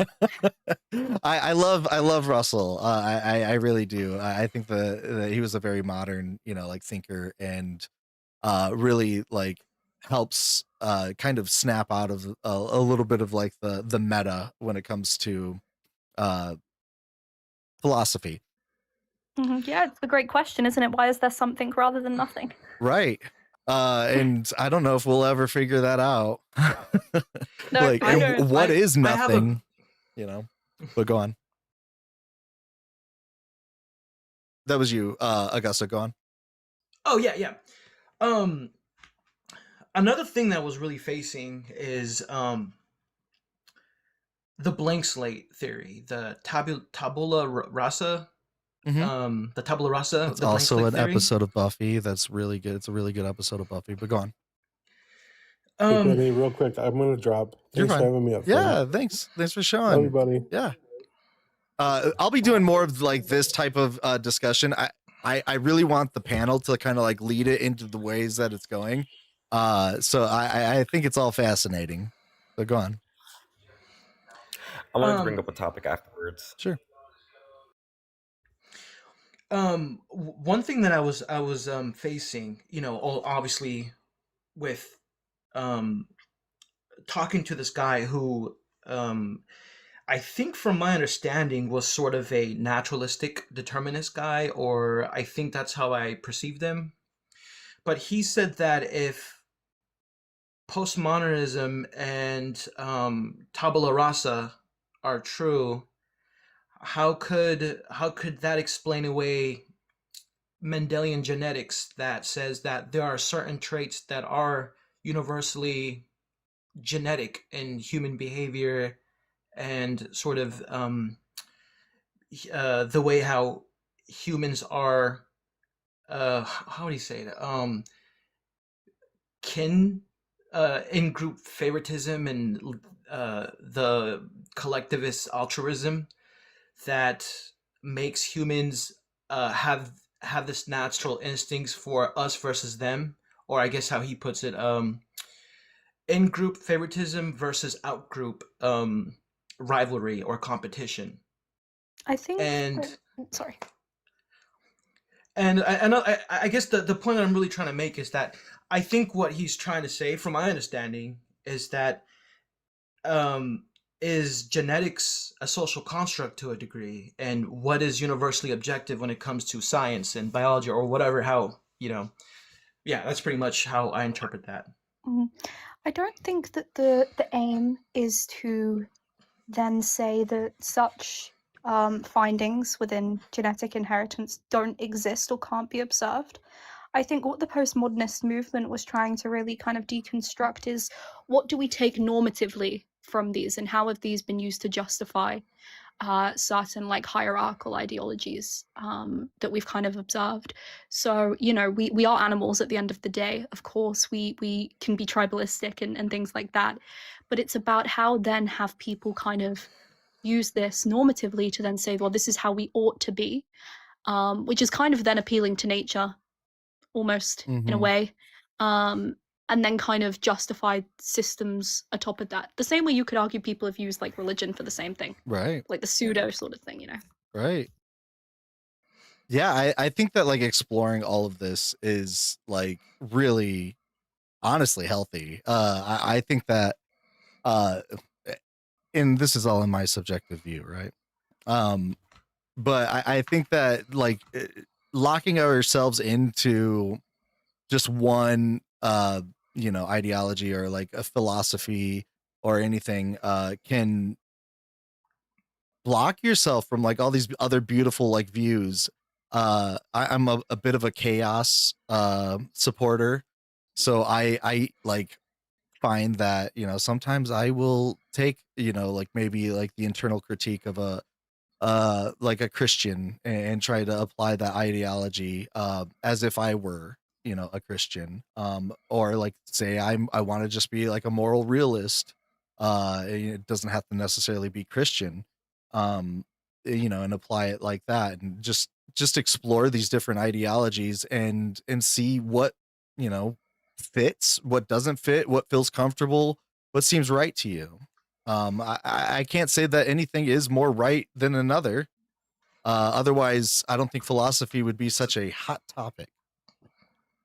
It's really interesting you say that, because I haven't mentioned it, but so I'm a Catholic, so I am a theist. And one of my kind of little, I don't know, guilty pleasures, if you will, is surrounding myself very purposefully with like atheists and anti-theists, because I think that a lot of the kind of, especially the religious movement, like critical thought has very much been like squashed. And I think that, maybe it is the Catholic in me of the, I should always be feeling some sort of guilt or penance.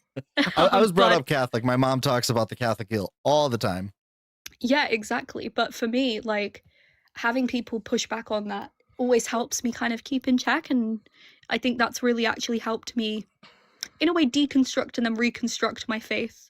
I like if that makes sense. No, I love that. Honestly, here's like my internal like struggle, right? Especially when it comes to deconstruction, is I worry sometimes if like deconstruction is getting too far related to just like straight atheism. I am an atheist. I am an agnostic. I atheist, agnostic, the terms and labels get kind of weird. Basically, I am a chaos person. Like I think that everything is chaos. I don't know if purpose is really behind anything. The way I see, the way that I've kind of structured my philosophy is that the universe could be eternal, and particles in their disorder and entropy, which is cycling, could express order within that disorder, and that is what we are seeing. That would explain to me things like human existence only being like a blink when it comes to the all expansion of like what we would consider time, right? if there is a God that is centering the whole universe around humans, why is that? And to me, like the chaos theory kind of model, like answers that for me. That's for me, but I love talking to Catholics. I love talking to Catholics and actually like Eastern Orthodoxy, because there's more room for critical thinking and this exploration, I think, of, you know, like it's not just sola scriptura, there's also like all this beautiful philosophy that thousands of years have gone into, you know, building the Catholic religion, and even like, you know, the Orthodoxy. There's church fathers, and not all of them agreed, right? Like they all have kind of their different takes, and I think that reading all of them and figuring out like how exactly we got here is a very constructive thing, and through that, it took deconstruction to get there. Absolutely. And I think the mysticism that comes with the faith, Hi, Joe. those are very good as well, because I think that we can observe kind of from the dawn of time, and which is why I always get a bit anxious when people say like deconstruction always leads to kind of hard Dawkins style atheism, because there's a beauty, I think, in the fact that, you know, since humans have evolved to kind of realize that we exist, if you will, there's always been this kind of yearning for some sort of other, of mysticism, of divine. And it's been, you know, it's kind of been I'm not gonna presented lie, in so many ways. like I still watch like spooky ghost videos on YouTube. I don't believe in an afterlife. I want to, like, but like, you know, I just haven't seen the evidence or whatever. But I still watch them, and I still get spooked out, and I still get like a little bit of excitement, you know. So like that's where the agnostic part comes in, where like I do reserve a little bit of, you know, See, like the something I've openness, said a I guess. Go lot. on. Oh, my bad. No, you're fine. Sorry, I say a lot when it comes to the conversation of religion. And again, I'm a black man. I will always speak for black people, and especially myself. I have always said there's a level of African Americans specifically should be more akin to being atheist and or agnostic than being specifically Christian. I feel like we were forced into it, and it's not even a feel like, it's history. We were forced into it. It was used against us to push us into slavery, segregation, and anti-blackness, that at the point that we are now, I feel like not like a joy, like yay, but like I'm glad that more black people are learning not only how to be spiritually free, but religiously free. I like that more black people are tapping into other religions, and more so even just questioning. Like I've met way more agnostic and atheist black people, and I've met more black people that just aren't Christian altogether. And I think when it comes to the conversation of like should, I feel like we said, that's equally subjective to specific groups, but I think it also comes with historical context of like, has this always been your people's religion, or did you discover this religion? Equally, are you following this religion because you believe in it, or are you just following it because your mom and dad followed it, type of thing? I think that's a lot of question a lot of people don't ask themselves. I feel like a lot of people are born into religion more so than they chose religion. Yeah. It's Type of interesting you said thing. that. Yeah, it's interesting you said Because that. as a black man, I will say a lot of black people don't choose religion. A lot of black people are born into religion, specifically African Americans. I'm not speaking for all black people, but African Americans are born into religion. We're born into Christianity. We grew up with our grandparent taking us to church, and some question it when they get older. Some are just essentially, they don't read the Bible, but they believe in God, whatever. But majority of African Americans are just into it because their mom and dad and grandparent did. And as one of those people, I started getting out of it the more I read the Bible. The more I read that book, I got out of it because I was like, this doesn't make sense. And then the older I got as a black man, learning the history of my country, the history of my people, and the current history of modern day, I started saying more and more, this ain't for me. Not only do I genuinely not believe in it, but equally, there's nothing for me and my people believing in it. This isn't pushing me and my people forward. If anything, it's pushing me and my people backwards. The same book that is supposed to be preaching a level of liberation is equally preaching subjugation against my people. And I feel like that's an important topic that a lot of people don't have when it comes to religion is your religion just for you, or is your religion for everybody? And equally, did you make the option to be said religion? And it's not just Christianity, it's any religion. I feel like I feel like the only, and I won't say only, but I feel like the main religion I've seen that truly is a matter of you chose it is probably like Buddhism. I feel like people choose to be Buddhist. They take the time to meditate, research, study, discover themselves. I don't feel like people are born into being truly like Buddhist or monks, even, I guess you could say the monk side of it. People choose to be a monk. It's the same thing you could say with like being a nun or being a pastor or a father. But if there's a level where you were born into that teaching and then you chose, I want to pursue that teaching more, rather than I want to have a level of self-discovery, and this religion provides that self-discovery, if that makes any sense. Yeah, that makes sense. It's really interesting you say that, because I remember because I was kind of raised around the church, but I didn't actually become a Catholic until I was an adult. And my family were like, I can't believe, like, because the Catholic Church had not been very nice to my people in the past. And we kind of got the kind of thing of like, you're all witches and you're sorcerers and you do all of this evil stuff. So they were kind of like, what are you doing? Like, what are you doing? And I think a big part of my deconstruction with like how I look to my religious beliefs has been how we have to acknowledge and look at how religion as an institution has been used to subjugate people. If that makes sense. And I think that choice comes to a big part. I want to pause. Just Issy, you're Romani, right? Correct. Okay, yeah, and I just want to like add that context just for anybody that wasn't aware. Just so like they understood like what you mean by like how the Catholic religion, you know, was treating. And that makes a lot of sense too. Because like I think that's a perspective that I've said it a lot of times. A level of white privilege we've had in our society is a lot of people who have benefited and have the privilege of not questioning the same thing that we as people of color question.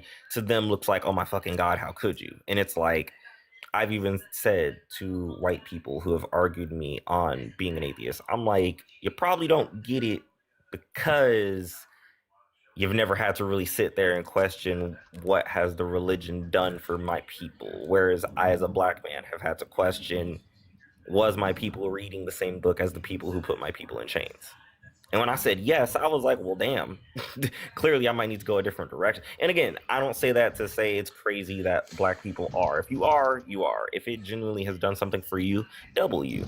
I'm a whole person. I look at the big everything picture. I can't be selfish to a certain degree. So that's my part where it's, and I'm not saying selfish like bad thing, just like I don't look at myself. I look at everything. There's a level of points where when it is about me, I look at me. But then when it's something that's not about me, I do think about everybody in the whole, if that makes any sense. Yeah, definitely. I did not want that to come off offensive because I didn't mean it like that.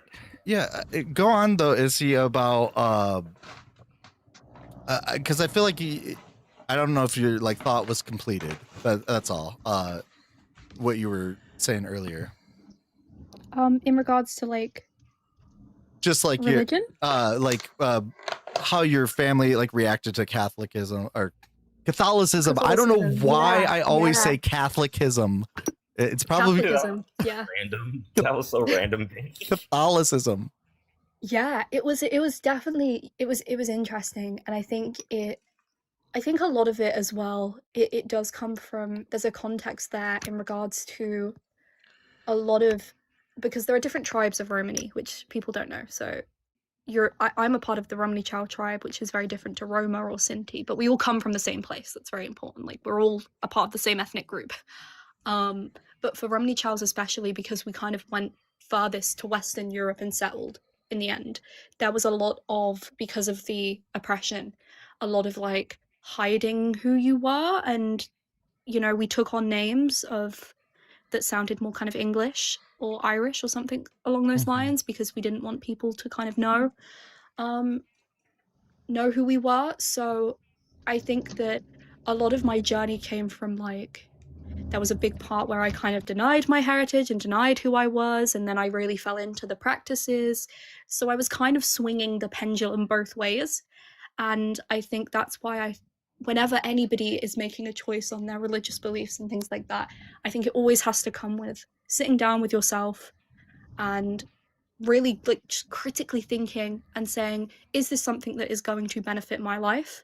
How do I ensure that it benefits my life whilst also not, harming the people around me? I don't want to be like a Mormon, saying, knocking on the doors and doing mission. It's just not my thing. So I think, it's very easy, especially for vulnerable people as well, which I struggle with, like to be very easily swooped up into any religion, really, because it can make these promises of, joy and eternal life. And that's why I think those decisions need to be made carefully and with critical thought. The issue there, I think, is when people, larger groups, superimpose an identity upon a smaller minority group. I think Absolutely. I think that has been, in large part, the experience for African Americans in slavery. I think that has been the attempt over the course of thousands of years by Christianity for Judaism, and I would say that the analog is very close between Judaism and the Romani people. I think the story is very similar in the experience, and I mean the experience in the Holocaust was almost identical between the Jewish people and the Romani people. Yeah, and I'm really glad you said that, actually, because not a lot of people know that, and not a lot of people know that Romani people were enslaved for 500 years and that we lost over 500,000 people in the Holocaust, and still to this day, we're kind of put in very purposefully impoverished areas. And even in the UK here, when I tick my little ethnicity box, it still calls me a gypsy, which is actually incorrect. It's not correct. And we have a term that is used to describe that people have imposed on us for cheating people that is derogative. Like they'll say to JEW somebody down, or Yeah. as I'm sure you're aware of the term that's used for your people. And similarly, Jews were enslaved throughout Europe for a long time. I think the last country to emancipate the Jews was Romania in 1921. Ironically, Germany was one of the first countries to emancipate Jews in the 1840s until obviously the 1930s. But,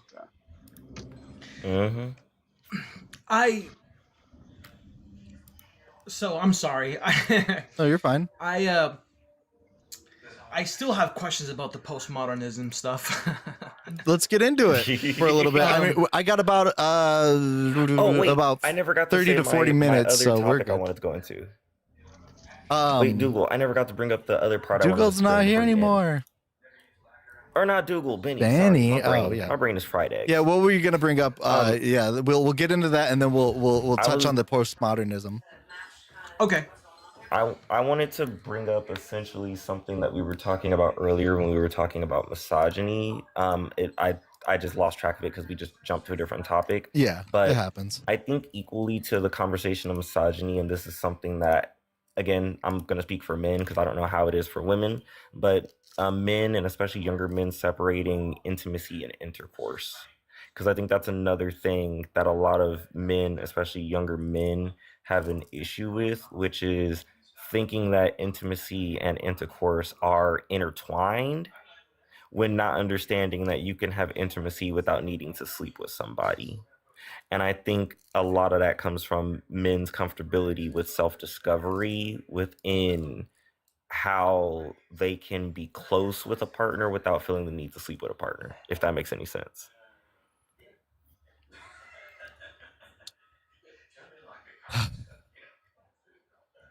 Yeah, intimacy, especially when it comes to men, is something that doesn't land. Like I think, I think that can be something that is like helped or nourished in children, but not necessarily is something like inherent, right? I think that like it's and I don't know the studies on it. I would like to know, like parents that aren't intimate like with their child, like close, like being like intimate in not like a sexual sense, right? Uh, Yes. does that child, know intimacy at all? And Right. It's it should hard to underestimate the importance of touch in the first, frankly, in the first few hours of birth, but in the first year. even Um, even just like comfort, like the ability to comfortably say like I love you or something like I know that it was probably very hard for my dad to like express those kind of emotions for myself growing up. I never really heard it too much. As I got older and I kind of came out and I had a whole cancer scare and he had a heart thing, those things kind of came out a little bit more easily because, like time is a factor. But Right. I was lucky enough to have people, like my mom, who was very, very, like intimate as like a mother, and I think that I was able to like learn that. Um, I would like to see, like what is inherent as far as like intimacy goes. That's an interesting like thing to explore. Mm-hmm. Uh, uh, Because go on. no, go ahead. I No, I was just interrupted about you. to ask Augusto what they wanted to ask more about. Oh no, all good. Go ahead. Yeah, Augusto. So postmodernism. What about it? Yeah. And what I'm gonna say could be like, I just want to like preface by saying that I don't believe this, Mm-hmm. but these are the questions that made me just sort of, you know, check if maybe am I in the wrong? Do I need more study or research? Because I'm always open to learn and improve my beliefs and my ideologies and improve as a human being. And so, anyways, I'll present what I was trying to say is that one thing that I, like you guys were saying that obviously morality is subjective and, everyone's different. And but one of the questions that came across to me is that, and this is just for conversation's sakes, this is not, I obviously don't believe this, is that is exploitation and oppression universally immoral? I would say yes. Like, if you want a broad answer, I would say exploitation is immoral. Yes. And oppression, I guess they go both hand in hand. Oh, yes. Yes. Sorry. Yeah.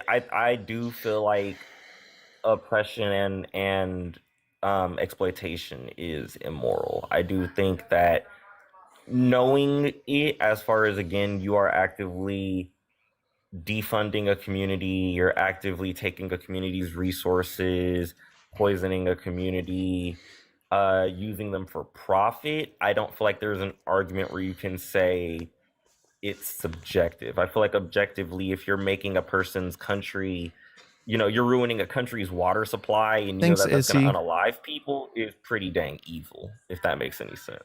S- Yeah. Can I offer a different language than objective or subjective? I think this is something that I'm struggling with immensely as somebody who strongly adheres to an idea of objective morality, not from a religious or transcendent standpoint, but as a part of emergent human biology. A a term that I heard recently is intersubjective, which is to say agreed upon by more than one person, right. um, more than one subject. And so Can you say the the word one more case time for me? intersubjective, intersubjective morality, or Intersubjective. Thank you. yeah, from one subject to another, where more than one subjects or two or more subjects are agreeing upon an idea, I and always call it this, axiomatic. Whenever I say axiomatic, that's what I'm like referring to is like mhm, intersubjective.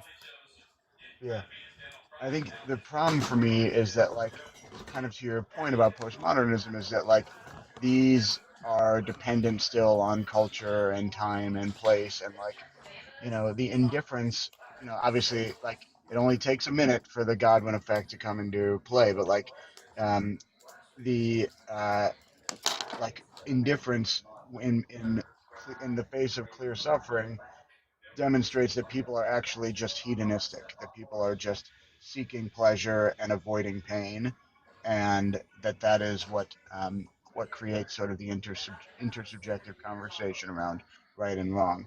Um, Mm. my point, stepping back from it, is more that there is always a question that is in the back of or in the gut of the subject, which is this right or is this wrong, or is this the best decision, or could I make a better decision here? And because that question is baked into the cake of being a human being, unless you're a psychopath or a sociopath, and I use those terms scientifically, not in judgment. Um, like if you are a typical person, in the most general sense, um, there is a question constantly being raised of, is this the best decision to make? And because we're not even aware of that question most of the time, to me that makes it more objective than intersubjective. In other words, the fact that the trolley problem exists. Wow, that's very fascinating. Yeah, I like. I thank you for That's a good take. The trolley problem really does help put things into perspective. So, in other words, obviously, exploitation and oppression are, um, like universally intersubjective, right? Yeah, I think Yes. that's how I would word it. Like, it's not neither right or Yeah. wrong, but like if you were to poll every human, you would probably get an intersubjective like baseline, right? Like, or like what I would call like an axiomatic like baseline or objective, Yeah, the like golden rule. established The objective golden rule shows baseline. you. Yeah. Okay. I think equally to that, because I think the part that makes it even more, and sorry for interrupting, No, you're good. You're good. intersubjective is the fact that it differs depending on said community that is being oppressed and or like exploited, because I've met You've met. Hello? Is that me that's just cutting out? Maybe you guys can still hear each other. I can hear you. I can't hear Gemini is all. Gemini went quiet. Can you guys hear Gemini? No. Gemini, are you getting a call? Oh no. We'll never know. Tune in next time for the rest of Gemini's sentence. No. I do want to make this like a series of deconstruction. I think that we got like kind of into the weeds here, and I like it. My goal was actually to talk about like the movement, like this kind of TikTok deconstruction movement, and where should it lead to, or like should it lead to anywhere, things like that. But I think that people with honest questions like yourself, Augusto, it's helpful for those to even understand like what is deconstruction, to see it kind of in action. So I'm completely fine with how like this conversation is going. How are you feeling right now as far as your questions, and whether or not there's answers, or do you feel like a little bit more grounded? Yeah, no, I honestly, I don't know, I'm very, actually, I'm learning, and I think this is something that it helps me to better understand some of these, philosophies, ideologies, or even some of the concepts, right? Because obviously, it's only so much that a person can interpret, and obviously, you know, we're all going to have our biases and Right. not biases. So I always want to make sure that I am bias free and I interpret with the lens with honesty and pretty much steelman the ideology, represent it at its 100% accuracy, then, straw man it because of biases. But I appreciate your guys' answers. Yeah, it was great. Well, thank Can I you. offer some? Go on. Can I offer Yeah. something that I I've don't been know thinking why about? my app blacked out on me. Well, you know what? The Rav is asking to offer something up, so let's let him, and then we'll let you finish ahead, your Rav. sentence. So I have a conversion student that I'm working with right now. By the way, I'm a rabbi for the other people on the panel. And this particular, we were talking about sort of the effects of fascism and the ways in which like religion often mirror sort of fascistic tendencies and sort of consolidation of power and sort of creating a false sense of security by otherizing and pushing like sort of quote unquote bad ideologies away in favor for whatever makes the bundle of sticks stronger, which is what fascists literally are, as a bundle of sticks. And it occurred to us in our conversation that actually this is the chief mode of exploitation of people. It's not actually a fascist thing. That in reality, this is how all groups derive their power by imposing a sense of fear and safety within the group. And I think that this applies with deconstruction because what I've noticed, and we've talked about this before, Benny, but like in the deconstruction community, there are still ideologies that are undeconstructed. And that just because you no longer believe in God doesn't mean that you've actually broken apart the things that are, creating a bigotry. And when I say bigotry, I don't mean in the sense of supremacy, but although that is included, what I'm saying is the staunchness in one's belief or the inability to Biases. question, Yeah. yeah, biases, inability to question beliefs, those sorts of things are still like like a fungus, you know. Um,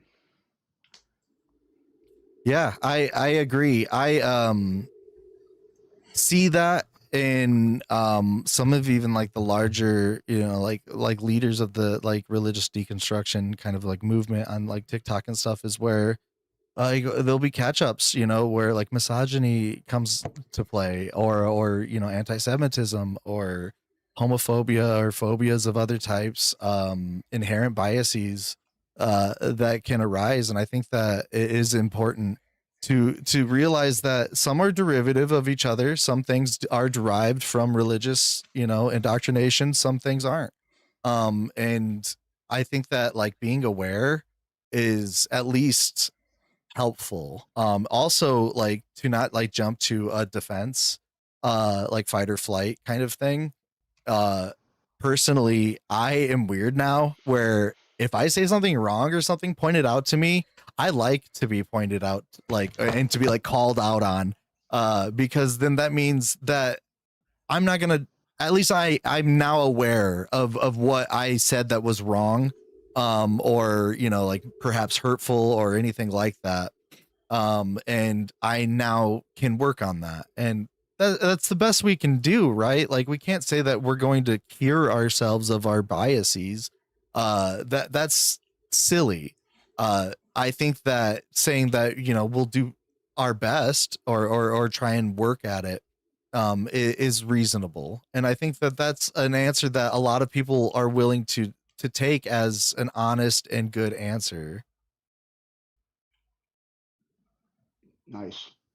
No notes. I agree with that. Honestly, that's really true Yeah. about No notes. That was real. fascism, and it feeds off fear and fear mongering, and um us versus them, and just Mhm. brainwashing on people's and also give false hope.